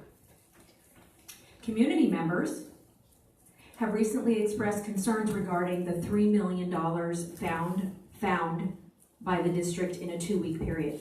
I would like to have a better understanding of where this money came from and why we could not identify it sooner. I would like to have made available to myself and the board a comprehensive written report detailing where over $3 million came from. Estimated from June 2018, estimated actuals 4,662,976, and 9/4/18 unaudited actuals 1,456,821. There's a difference of 3,206,155. Please comprehensively explain the significant amount of newfound money. Where was it? Why was it not identified sooner? Is our declining ADA number being improperly manipulated? Are the accounts where this new money came from going to be backfilled with Measure R money? The public and this board member would like to know. Thank you, and transparency, Trustee Westwell. I'd like to caution the board president and its district level administrators that one board member and their concerns or their questions shouldn't be guiding our agenda. This is a collective governance team, and I'd like to be able to have these things brought to the board and talk about, would we like to have this looked into rather than one person driving the bus? Because now, I mean, I trust Dr. Conroy. When he made his last presentation, I understood where the money came from. I understood the numbers. But because of some wild accusation in the community about some hidden $3 million, we're now going through this exercise that we had already previously learned about. The point being that we work as a collective group. This is a collective body. It's not one person making demands for information and we all get it. That's not really how this is supposed to work. Thank you. Okay, just briefly, a couple things. The reason that I brought this forth was not to answer just one trustee's demands in particular. The reason I brought this forth was to show what a great job our district is doing in budgeting. We didn't misplace $3 million, we've saved $3 million. This is $3 million in the black that we now have. When you look at things like on page 10 where it says a decrease in legal spending of practically $500,000, $420,000, that is just good management, good school management. So this is part of the reason why I decided to address this publicly. Yes, in the interest of transparency, but also to show the public and to clarify to the board that we are doing a great job in money management. And I think it's really important that we see that. And it's also important that we understand that when we are doing unaudited actuals, that is what we think we are going to spend, and then we look at what we actually spend, and we find out a lot of times, if you're doing good budgeting, that you didn't spend as much as you thought you were going to spend. And so this is a sort of a woohoo moment when you can look at your actual budget and say, wow, we saved an incredible amount of money. There's a lot of things in here. When you look at school site money, saving a decrease in spending at school sites, that means that the principals at those sites are spending less money at their sites. That again is just good management. Someone at the top is talking to those principals and saying, hey, make sure you're saving money anywhere you can, and they are. Legal means we're negotiating things rather than going to court, rather than having to hire attorneys. There's a lot of different things on here that we could just sit there and say these are great things. This is part of the reason why I wanted this brought out to the public and to the board, is I wanted you to see all of the great things that are going on in our budget. We're doing phenomenal things, we're saving money. This is just one more, other than our students excelling, this is just one more indicator of how great we're doing as not only as a board, but as a district, really. We've hired some really good people that do a really good job. And I think that they deserve kudos, and I don't think that they deserve suspicion and scorn. I think they deserve to be recognized for the fine job that they're doing, and that's kind of why I brought it forward. So it wasn't in response to any one person's inquiry. I thought it was a good idea to, what do they say? Sunlight is the best disinfectant. Let's bring it out into the sunlight, let's take a look at it. Let's see exactly what's going on behind the scenes. Probably their eyes glass over when they look at the budget. But this is a good thing. This is good. We've saved a lot of money this last year. And hitting that 97 ADA, that's tough. That's a tough thing to do. We're pushing that. And I think our staff deserves the kudos for that. And I for one, that this district should be transparent and open about everything that it does. And because we're open, we have nothing to worry about.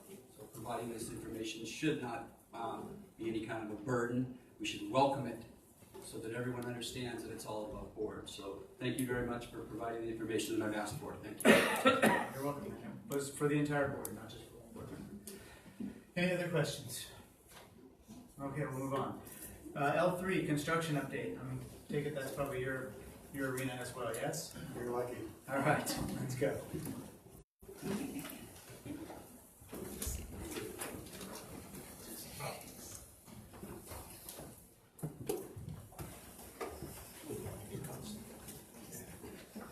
So I got my new posse behind me. So just to introduce Jim Choate, Director of Facilities, Dante Garcias, Superintendent for the Desmond Meyer, and Kevin Fleming, our architect from DLR Architect Group. And again, Keith Farrell, Director of Fiscal Services.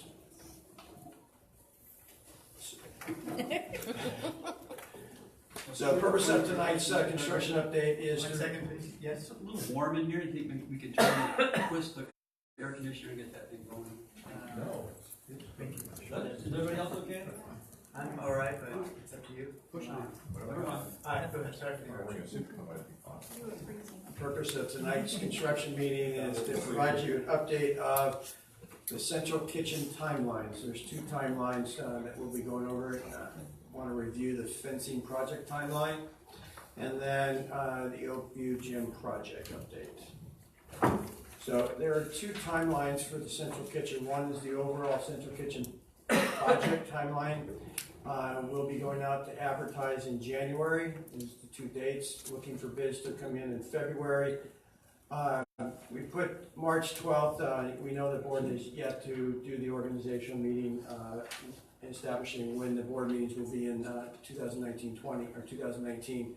But we're looking at in that range for the board approval for the central kitchen project and starting construction at the beginning of April to conclude the construction project in mid-August, so that we're ready to move in and be ready for the next school year. Part of this timeline includes the equipment that goes into the building, which is a separate entity altogether because that has to be bid because the equipment. And we're looking, again, we've already done the advertisement. We're expecting this week to get the bids to come in. And we're looking at the next board meeting to have board approval on the lowest bid for the equipment that will be inside the building. So same timeline.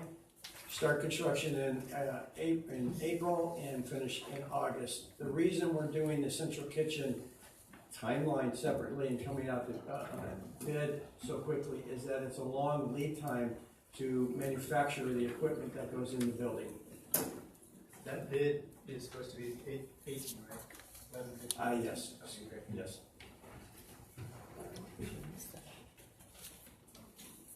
Fencing project. So we're looking to advertise beginning at the end of this year, beginning of January, with bids due at the end of January, and again, board approval toward the end of February. We're looking for a notice to proceed to start construction beginning of March. And this project, each school site has a 49-day project for each school, and these are the different elements that will take place. First is mobilizing temporary fencing, laying out an auger post, digging up the holes for the post, setting and pouring the fence posts, installing the fencing fabric and panels, and then after the fencing panels have been installed, installing the gates and the hardware. So those are all the component pieces. The first part really takes 1 day. Each of the others take 12 days. And so each of that will be overlaid for each school. And as we shared before, Westmont will be the first school for the fencing, and that's part of their modernization project. And then we're looking at what has been approved by the board is the first phase of the fencing project, Village, Harbor, Circle, Hope, Golden, and Lake. And they are overlapping in the time frame. So we'll start the project in March and we'll finish the last school at Lake in early to mid-August. And once the crews finish at one school, they move to the next school so that we're just kind of piggybacking, moving from one school to the next so we can complete this as quickly as possible. The Oak Gym, again, this is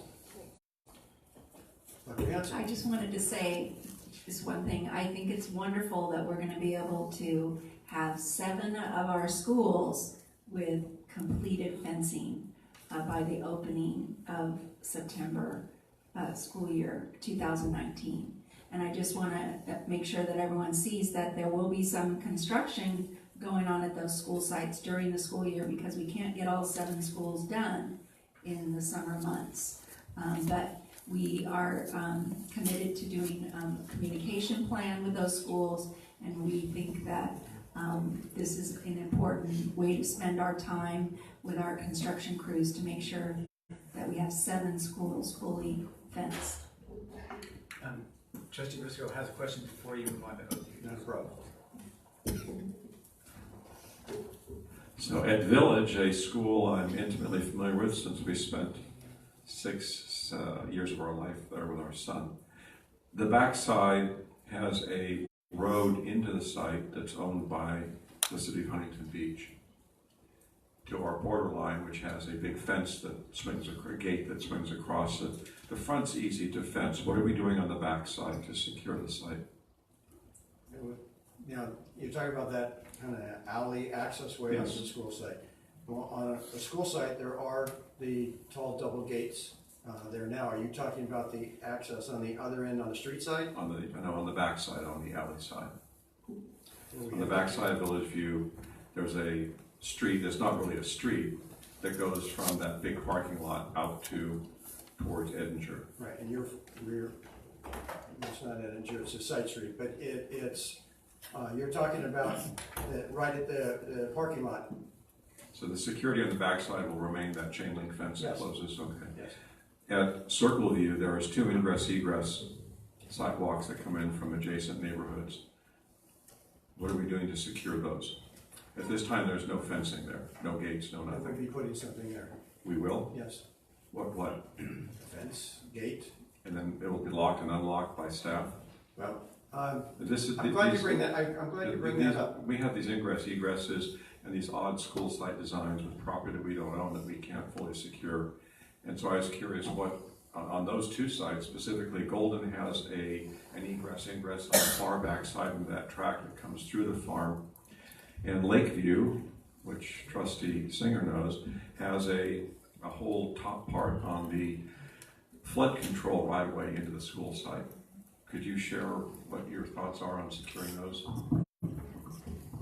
We will be putting fencing or gates in those areas so that the schools will be totally enclosed, either with whatever is currently there or the new fencing. You bring up an issue of more of district or school site protocols and practices as it relates to blocking the gates and fences. That right now, I don't think there's anything consistent from school to school in terms of what we do. I am putting together a committee of principals, head custodians. I've addressed the PTO President's Roundtable to get volunteers from there, and we'll get trying to get a representative group from across the district to have the conversation about how do we address the question you just brought up about are we going to lock the gates, when do they get locked, who's going to do it, and have that discussion so we can develop a district policy, bring that forth to the board for approval, and have an administrative regulation that would actually guide us in terms of how we operate from a security perspective, because we don't have that now. Okay, thank you. And then also at,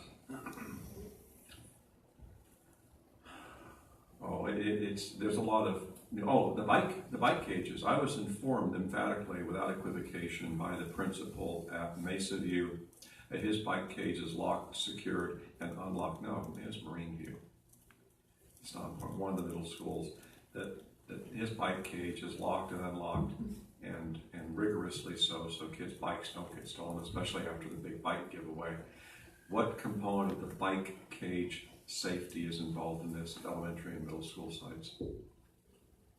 In terms of the fencing plan, or talking about the committee? Securing, because some of them are like Golden View's beyond pathetic. It's a 3 Well, one with the committee, that will be one of the issues that will be addressed is the bike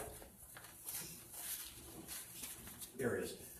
For the fencing, I know that there's plans for the fencing either during the modernization or during this project, but I don't have the plans in front of me, so I can't really address that. So when we say fencing, we're talking about perimeter security fencing. Yes. Fencing for bikes and those things is something to come. Thank you.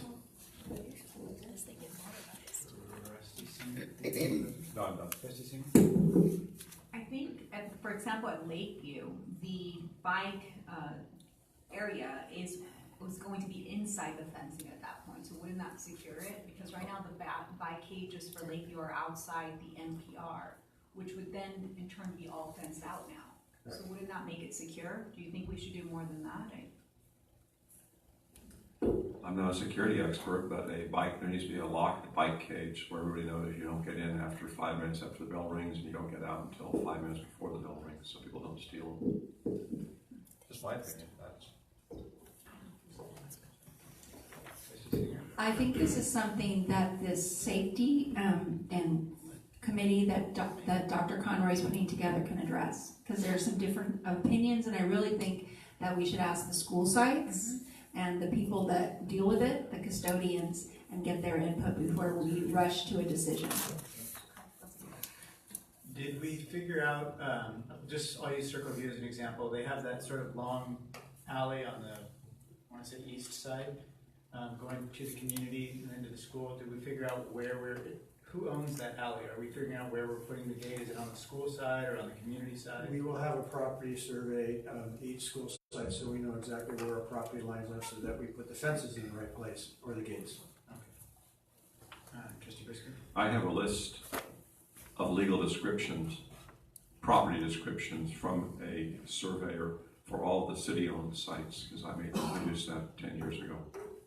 And it's those little ingress, egress spots. Where's there a long alley on Circle View? There's a long alley, you said? Well, I mean, it's not long, but it's like, I think maybe, Yeah, there's a depth, there's 10 feet wide, the depth of a lot. So yeah, there's two of them actually. Okay, thank you. We're doing a comprehensive property survey of all of our school sites. It'd be similar to the one I shared with you about the Oakview properties. Which then goes to, on Mesa View, we have that swale. Where's the fence going to be on the swale? I have to look at the property line. I couldn't tell you at this point. These are, the swale, we own it all the way up to Gina Clayton Tarvin's wall, but there's a 5-foot swale fence to keep balls and kids away from that wall, so. Anyway, these are interesting questions. Good luck. Okay, Oakview, Jim. All right, on to Oakview. So again, share this. This is ultimately what our project will look like, and this part right here, this overhang right here, this is going to be the new lunch shelter. At the end down here is the restroom, and I'll show you some construction update photos of where we stand at this point in time. This is a night view, but this is what the color scheme will be looking like from the outside, and then on the inside, school colors are blue and orange. This looks a little red, but they're blue and orange. This west elevation, this is the stage, blue curtain, and then these are pads for that you put, for the basketball. So you've got the red, orange, and white. On the north facing, this would be the side facing Oakview Preschool. And so again, you've got the basketball pads down at the bottom here, your basketball hoop here, and these are the upper level windows for the building. So this is the color schematic that we will have on the interior of the building. It will be nice and bright with those colors in. As I've shared before, this is the same photograph showing right when you come in. This is how high it's been now. And last time I gave you a photograph, I believe the height was about right in this area here. The woodwork here, that is the framing for the ramp that goes to the back door that will go onto the stage. This is the side. You can see here, these are the higher level windows that I shared in that interior view. So you can see how high up they are. This is the restroom building. This is the corner. This is the main entrance to the gym. This will be a glass entrance to the gym right here. And the next photograph is standing just on the inside there. So this is looking to the other corner. You can see the windows over here to the right. Here is the stage, concrete stage, and the openings here will be storage underneath the stage that we can put chairs, tables, whatnot for the gymnasium underneath. And this is the opposite view to what we were just showing you. And that the overview presentation. Board questions? Trustee Clayton. Not so much a question, but just, I want to remind everyone where the Oakview Gym comes from. It comes from years, decades of suffering. Students, teachers, the community, suffering with stench, dust, vermin and vector, infecting their learning environment, infecting their neighborhood, their community. And a lot of acrimony and unsettling kind of situation that was created by a bunch of factors, but mainly by the neglect by the city of Huntington Beach and the county of Orange. And I want to commend any of you and all of you who were instrumental in getting our settlement, but especially Trustee Briscoe. Sometimes people will ask me, you know, why or how, why do you support John Briscoe? You're so different politically. And there's a lot of reasons why I support Trustee Briscoe, but the main one is because he was a champion for this project with me. And I just want to thank you, Trustee Briscoe, for all the work that you did in making this come to fruition. Because this gym is a manifestation of all of the work that Trustee Briscoe and others did. So, anyway, thank you. It's a great presentation. I'm glad to see it coming along. Looks great, as usual. Excellent work by all of you that are working on the construction and the architectural side, and our maintenance, of course. So I'm really pleased to see it and look forward to its opening, grand opening. It's going to be a huge, huge celebration for the community. Chicken bones and fish pickings. And the argument was, oh, is it 2 feet of chicken bones and fish pickings or just 1 foot up on the roof? It was ridiculous, the whole exercise, and disgusting, because that's what the folks across the street wanted to focus on. How many inches of chicken bones and fish pickings did their filthy, dirty seagulls and other birds of prey leave on our poor Oakview school roof for our sanitation staff to have to clean up, in addition to the dust, stink, stench? And Trustee Clayton Tarvin is far too modest. She was the leader and champion, taking personal money to hire substitutes to cover for her in her teaching job so she could appear at countless AQMD hearings.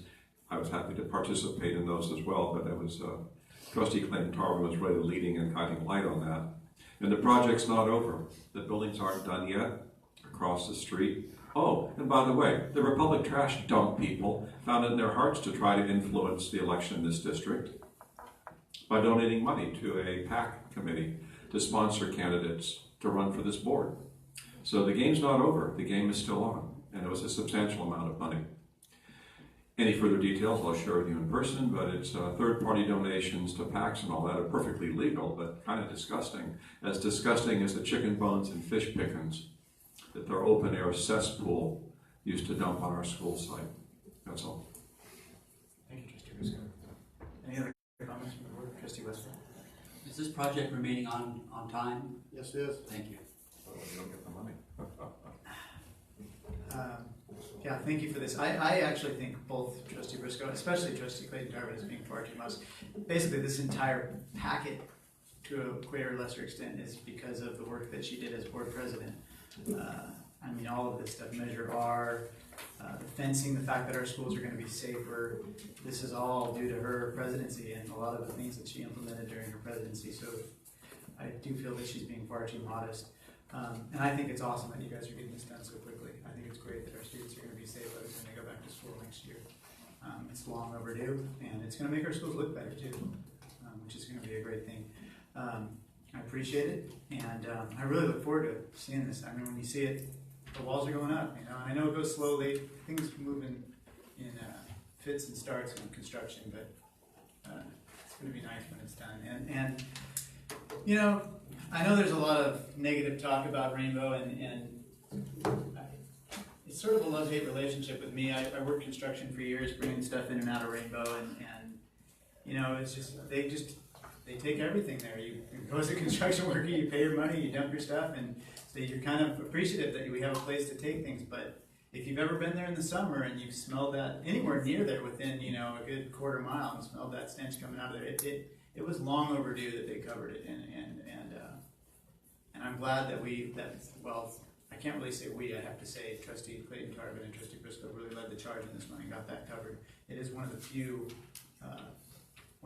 transfer stations that was not covered. I think it was maybe the only one left in Southern California that was not covered, which is just unheard of, especially in Huntington Beach. And I never understood the hatred and the ire that the two of them got for this. But anyways, thank you for the progress, and thank you for the updates. Still do. Yeah, to a certain extent. Okay, that brings us, we haven't even got to the good stuff yet. That brings us to L4, report on heavy maintenance equipment and transportation. Dr. Conroy, I think that's you as well, right? I got a new crew coming in, old crew going out. So, Gingy Board, there she is, okay. So, Gingy Board's our Director of Transportation, Jim Shook, our Director of Fiscal Services, and this is really about them. The purpose of this is to provide the status and future of our vehicle fleet, our maintenance operations, heavy equipment, and transportation buses. The facilities department for maintenance operation is making plans to purchase a new tractor, mower, grounds care attachments, a trailer, a new vehicle to tow the tractor and the trailer. Right now, you'll see our grounds person driving the tractor on the streets. We'd like to be a little bit more current in terms of how we transport our heavy equipment. This is the picture of that primary tractor. It's over 25 years old. It's a John Deere tractor with a Tiger flail mowing system. The current cost to repair this tractor for the current school year has already exceeded $20,000, and it really no longer represents a viable return on our investment, but continue to pay for repairs when this breaks down. It's unreliable in performing the necessary duties associated with its role and responsibilities. This is our backup trailer. It's over 40 years old, and it mows even less than the other one does. This is what we're proposing, is a new wide-span Tri-Max mowing deck, 24 feet wide cutting width, and this really provides mechanical advantage for the grounds department. This will provide us the opportunity to take advantage of the mechanical advantage and be able to mow 2 times faster than we currently do, just because of the width and how much it would mow. Based upon the horsepower of this new tractor combined with the new rotary technology, this will provide us that advantage. We anticipate that the cost of this mower with the attachments will run about $200,000, which will come from the general fund from one-time discretionary funds. This is the tractor without all the attachments, the mowing attachments, but you do see the tractor component in the front.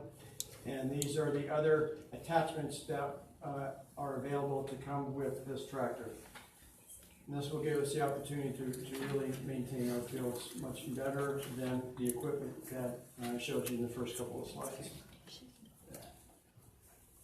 Next part of our presentation is transportation. There is an agenda item later in the agenda with the South Coast Air Quality Management District that is providing a grant to school districts where we can purchase a bus for $10,000.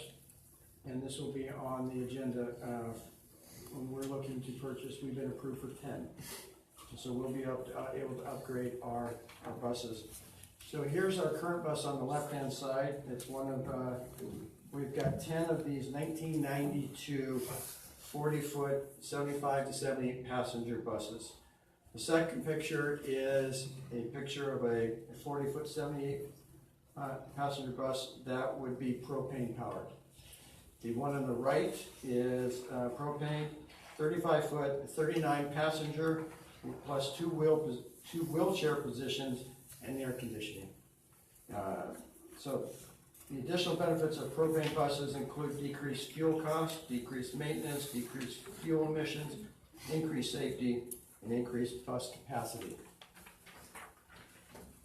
On the left-hand side, you see our current bus. This is a 1992 diesel engine. And on the right-hand side, this would be the 2019 clean propane engine with no turbo, no exhaust cooler, particulate trap, or other high-maintenance parts that we currently have on the diesels. current buses have no seat belts. On the new propane bus, you can see that they have seat belts, and these will be first generation 3-point seat belts. The third, so each of these you can see that we're upgrading in terms of this safety piece. Again, a closer look. When's the last time we saw a bus put seat belts? We don't have them in our district. The first pictures is our 2014 style gas, diesel, and CNG wheelchair bus. Access has no air conditioning. The one on the right, this will be the wheelchair, and in the back, hard to point out, but this part back here is the air conditioning piece for the bus. We're looking at a cost with a grant. It's $10,000 per bus. We did a financial cost analysis, fiscal service, actually Keith Farrell did it. And the savings generated from the 10 buses because of the reduction in operation will have a return on investment within 3 years. So with that, you will see an agenda item for the board to approve the resolution so that we can apply for the grant with the South Coast AQMD. And that concludes my report. I saw Trustee Clayton Tarvin's hand first with a question.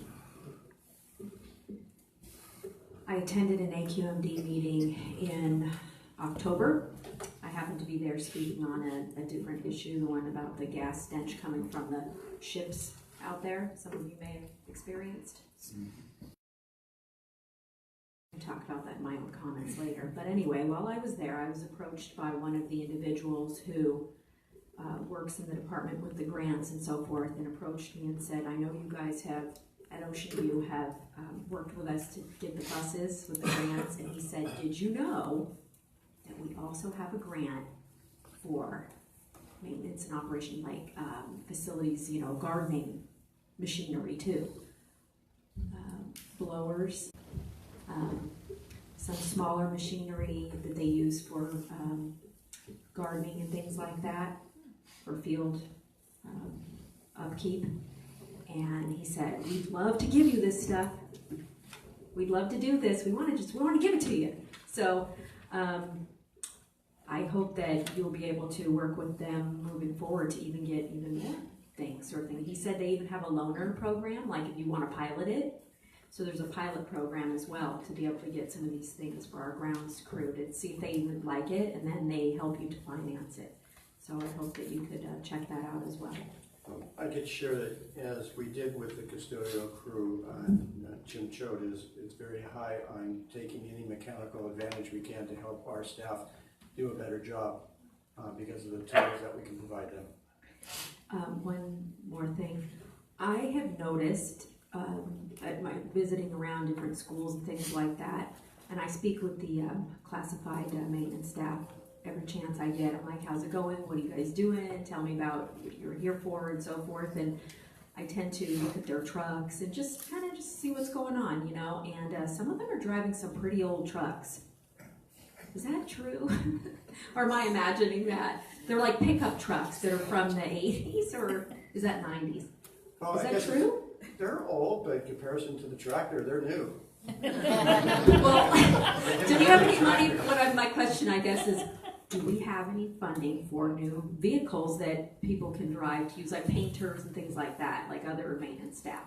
I know Mr. Choate and Ms. Borg have been looking at our white fleet, and we're looking at replacement. We do have some very old trucks that we do need to look to turn out, but we're prioritizing greatest need first. Okay, thank you. Trustee Briscoe? The legal maximum capacity for seating in a school bus is 3 bodies per seat. Correct? For the most part, yes. Then I'm looking at it, and I was delighted to see that there's 3 seat belts, which reconfirms our worst suspicion. No matter how big they are, they can sit 3 per seat. There aren't really very many accidents in buses anyway, so the seat belts is a bit of a chimera. Chimera? Yeah. An SAT test word. However, on the transportation, current bus, new bus, I only see 2 seat belts on this one. The second page to the end. This slide here? On the Yes. on the CNG, the first buses that we purchased, they hadn't figured out how to put 3 on each side, so it's an offset aisle with 2 on one side, 3 on the other. So it's a smaller seat. Yes, and on our special education buses, because you notice that some of them have integrated child seats built into the seat.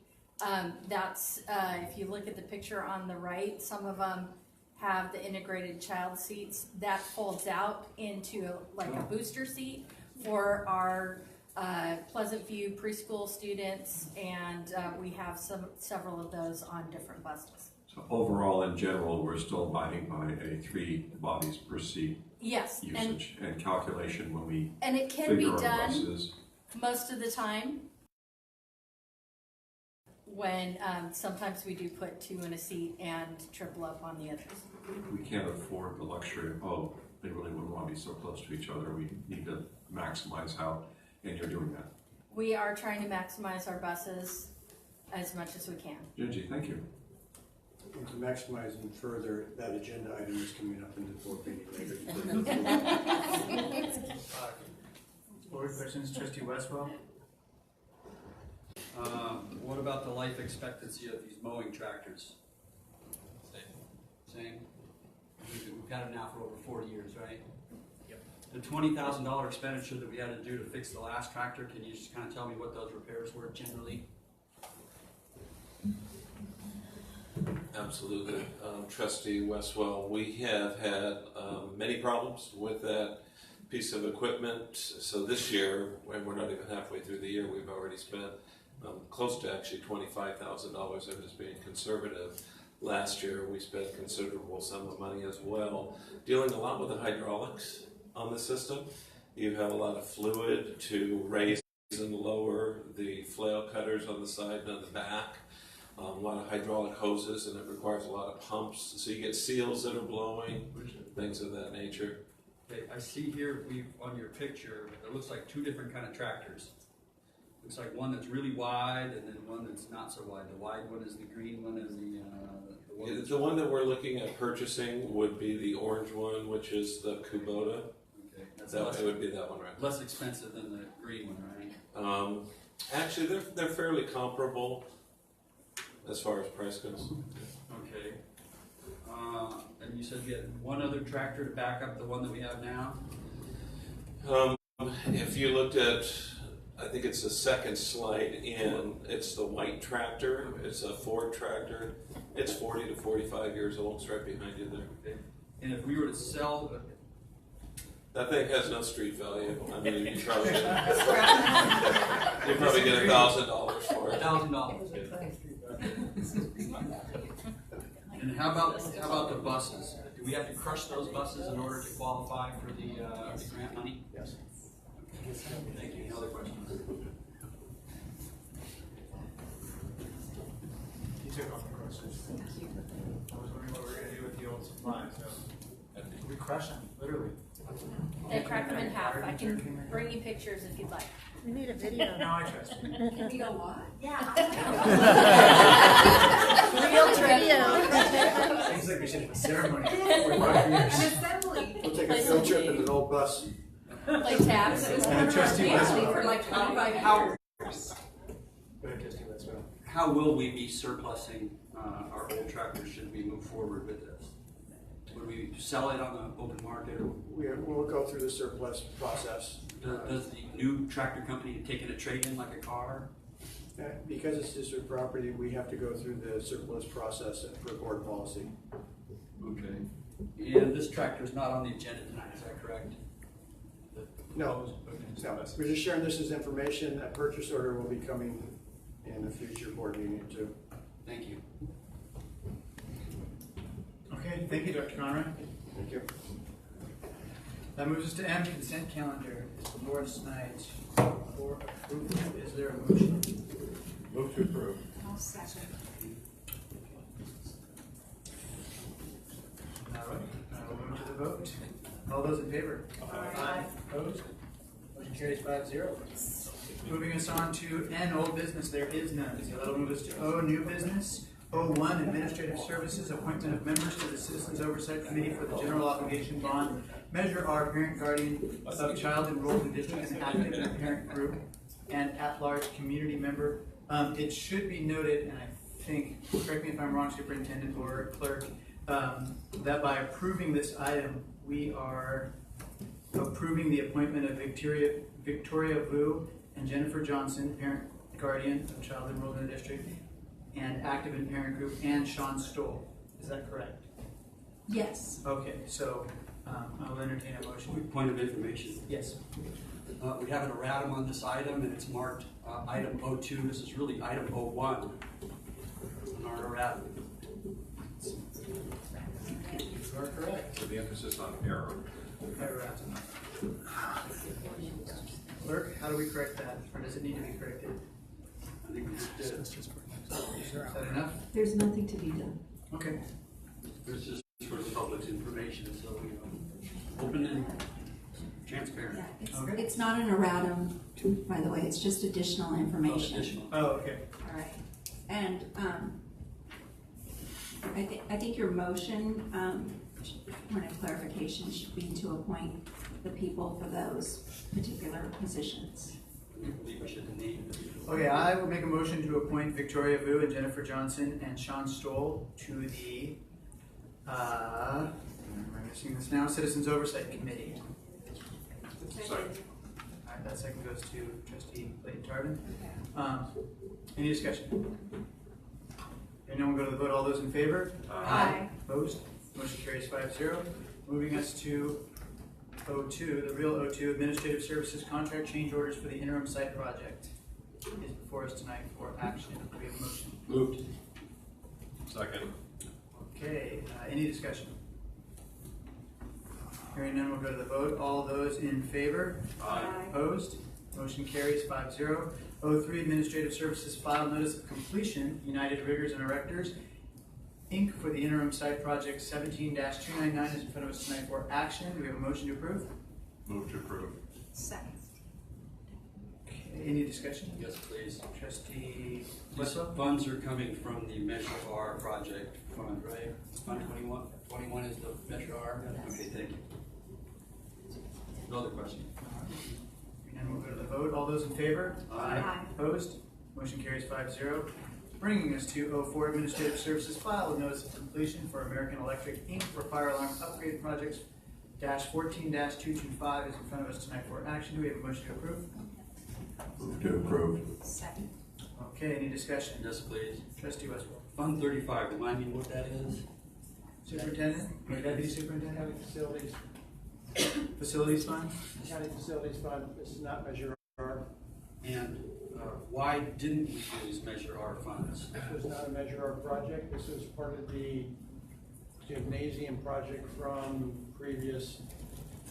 Fire alarms, isn't this fire alarm? Is that fire alarms were part of? This is a closeout from Closeout. project that was from the past. Okay, thank you. No other questions. All right, we'll go to the vote. All those in favor? Aye. Opposed? Motion carries 5-0, bringing us to O5, Administrative Services Resolution number 7/1819, authorizing the use of piggyback award of bid number 1/17 from Waterford Unified School District for Carl Moyer AB 923 School Bus Replacement Program is before us tonight for action. This is the school bus one. Moved. Second. Any discussion? Hearing none, we'll go to the vote. All those in favor? Aye. Opposed? Motion carries 5-0. Moving us to O6, Administrative Services Substitution for Subcontractor on Westmont Modernization Project 17-301, Category 11 door hardware is before us tonight for action. Do we have a motion? Move to approve. Second. Okay, any discussion? Yes, please. Trustee Westwell. JLM installers, where are these guys located? Does anyone know? I believe it's Rancho Cucamonga. Okay. And has JLM installers done any work for this district in the past? Nothing anymore. questions, thank you. Any questions? Hearing none, we'll move to the vote. All those in favor? Aye. Opposed? Motion carries 5-0. Moving us to 07, Educational Services 2018 to 2019 Single Plans for Student Achievement for Ocean View School District is before us tonight for action. Do we have a motion? Move to approve. Second. Okay, any discussion? Yes, please. Trustee Westphal. How long have we been doing the SPSAs? Is it three years? Oh, no, those were before the LCAP. We've had those for a very long time. They're part of federal regulations because originally they were tied to Title I funding, federal funding. Okay.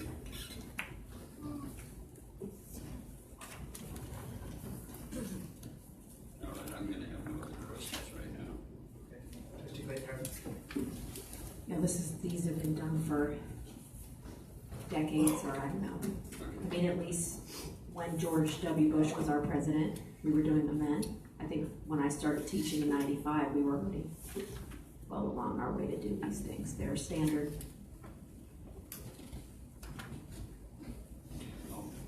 Trustee Westphal. Yeah, when I look through these site plans, I don't see any specific items that we should be doing to improve student achievement. 43% of our students are not meeting the state standard. And that's what we do here. We educate students. And we do this partially through these site plans. And I'm not seeing specific things that, specific steps we should be taking in order to achieve better results. If we incrementally make tiny little increments, like what we have been doing, it's going to be 30 years before we get to where we want to be. And so I believe these site plans, while they're statutorily compliant, I don't think we're doing the best job that we can to be specific enough to provide the direction we need to have all of our students become 100% proficient as we profess to want. And so I'm disappointed in this. I'm going to be voting to approve it because without it we go nowhere. But in the future I would like to see, instead of these 50,000 foot level kind of observations and suggestions, that we have more specific steps that we can take to provide direction to our instructors so that we can meet our obligations to these students. Because in my opinion right now we're not, and it's this board's fault. It's not the teachers, it's not anyone else, it's the board's fault. I'd like to see us more proactive. I'm going to be supporting this because we're not going to be making any changes now. I understand that. These are my concerns. I hope we can address it in the future. I don't want to see us take 50 years to get to 100% achievement for all students. Those are my thoughts. Thank you. Trustee Clayton.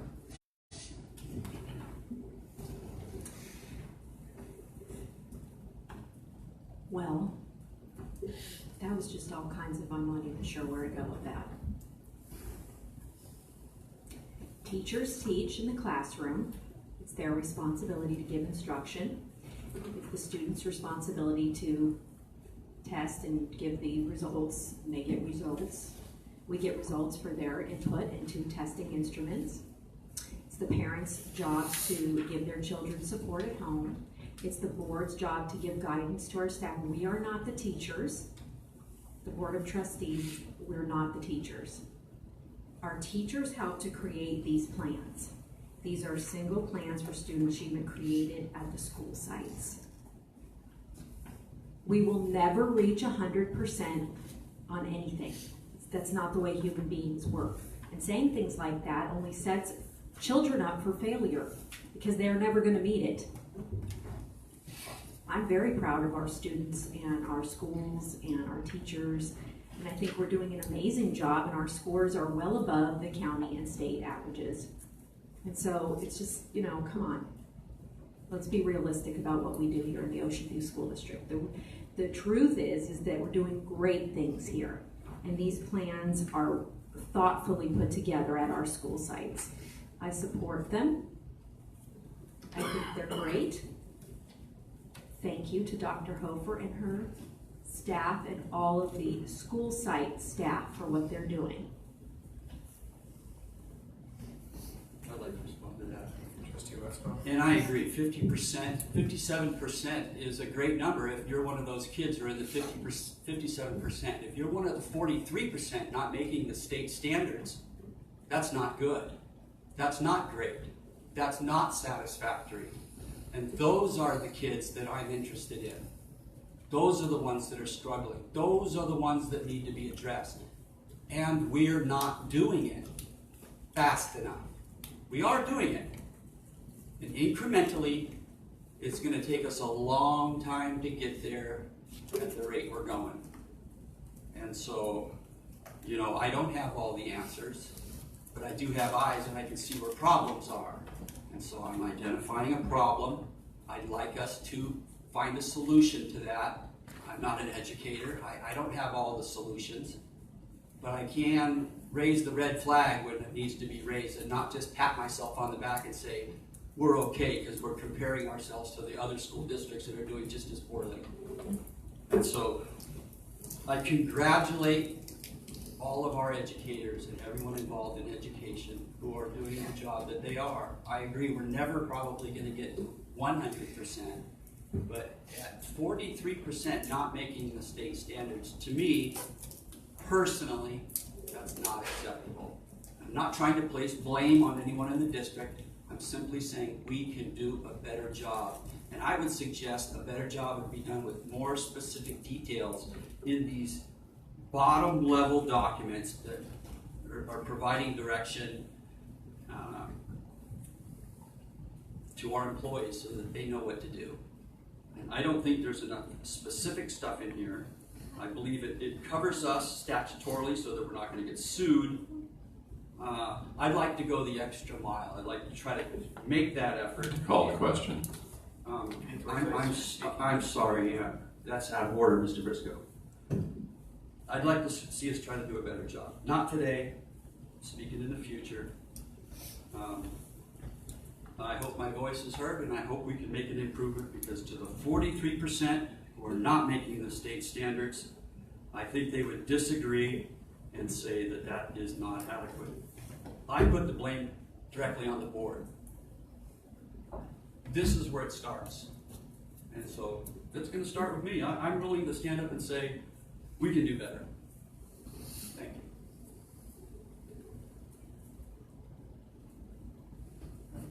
No one. Trustee Payton. Okay, the board does not teach the children. Let me say that again. Of course, we take responsibility for all of our students. But you really have to understand how a school district functions, and clearly some of our board members don't get that. It's really disheartening to listen to negative, negative, negative, negative, and repeating and negative. What is the point? Everybody has room for improvement. Every single human being has room for improvement. Can you imagine if the kids were sitting in here, you know, the ones that were here from Circle View earlier? Can you imagine if they were sitting there listening to this? How demoralizing it would be. We're here for children. We're not here to hear ourselves speak. I'll call the question. We have a motion before us. Do you want to make a motion to call the question? I make a motion to call the question. Second. Okay, we have a motion before us to call the question. No discussion. All those in favor? Aye. Opposed? Okay, motion carries 5-0. Now we have a motion before us. I didn't hear a vote from Trustee Westwell. Trustee Westwell, are you voting aye or nay? I'm voting aye. Okay. Thanks, sir. And now we have a motion. Point of order, Mr. President. If you don't hear someone say something and they don't say anything for the opposition, well, then they're in the affirmative. All right. Noted. There's nothing wrong with clarification. So 07 is before us. We're going to move to the vote. All those in favor? Aye. Opposed? Motion carries 5-0. Moving us on to 08, Educational Services Agreement for Non-Public School Services for Special Education Student as determined by Individualized Education Program, IEP, and negotiated rate increase for the 2018-2019 school year is before us tonight for action. Do we have a motion? Move to approve. Second. Okay, any discussion? This is item 08, correct? Yes, sir.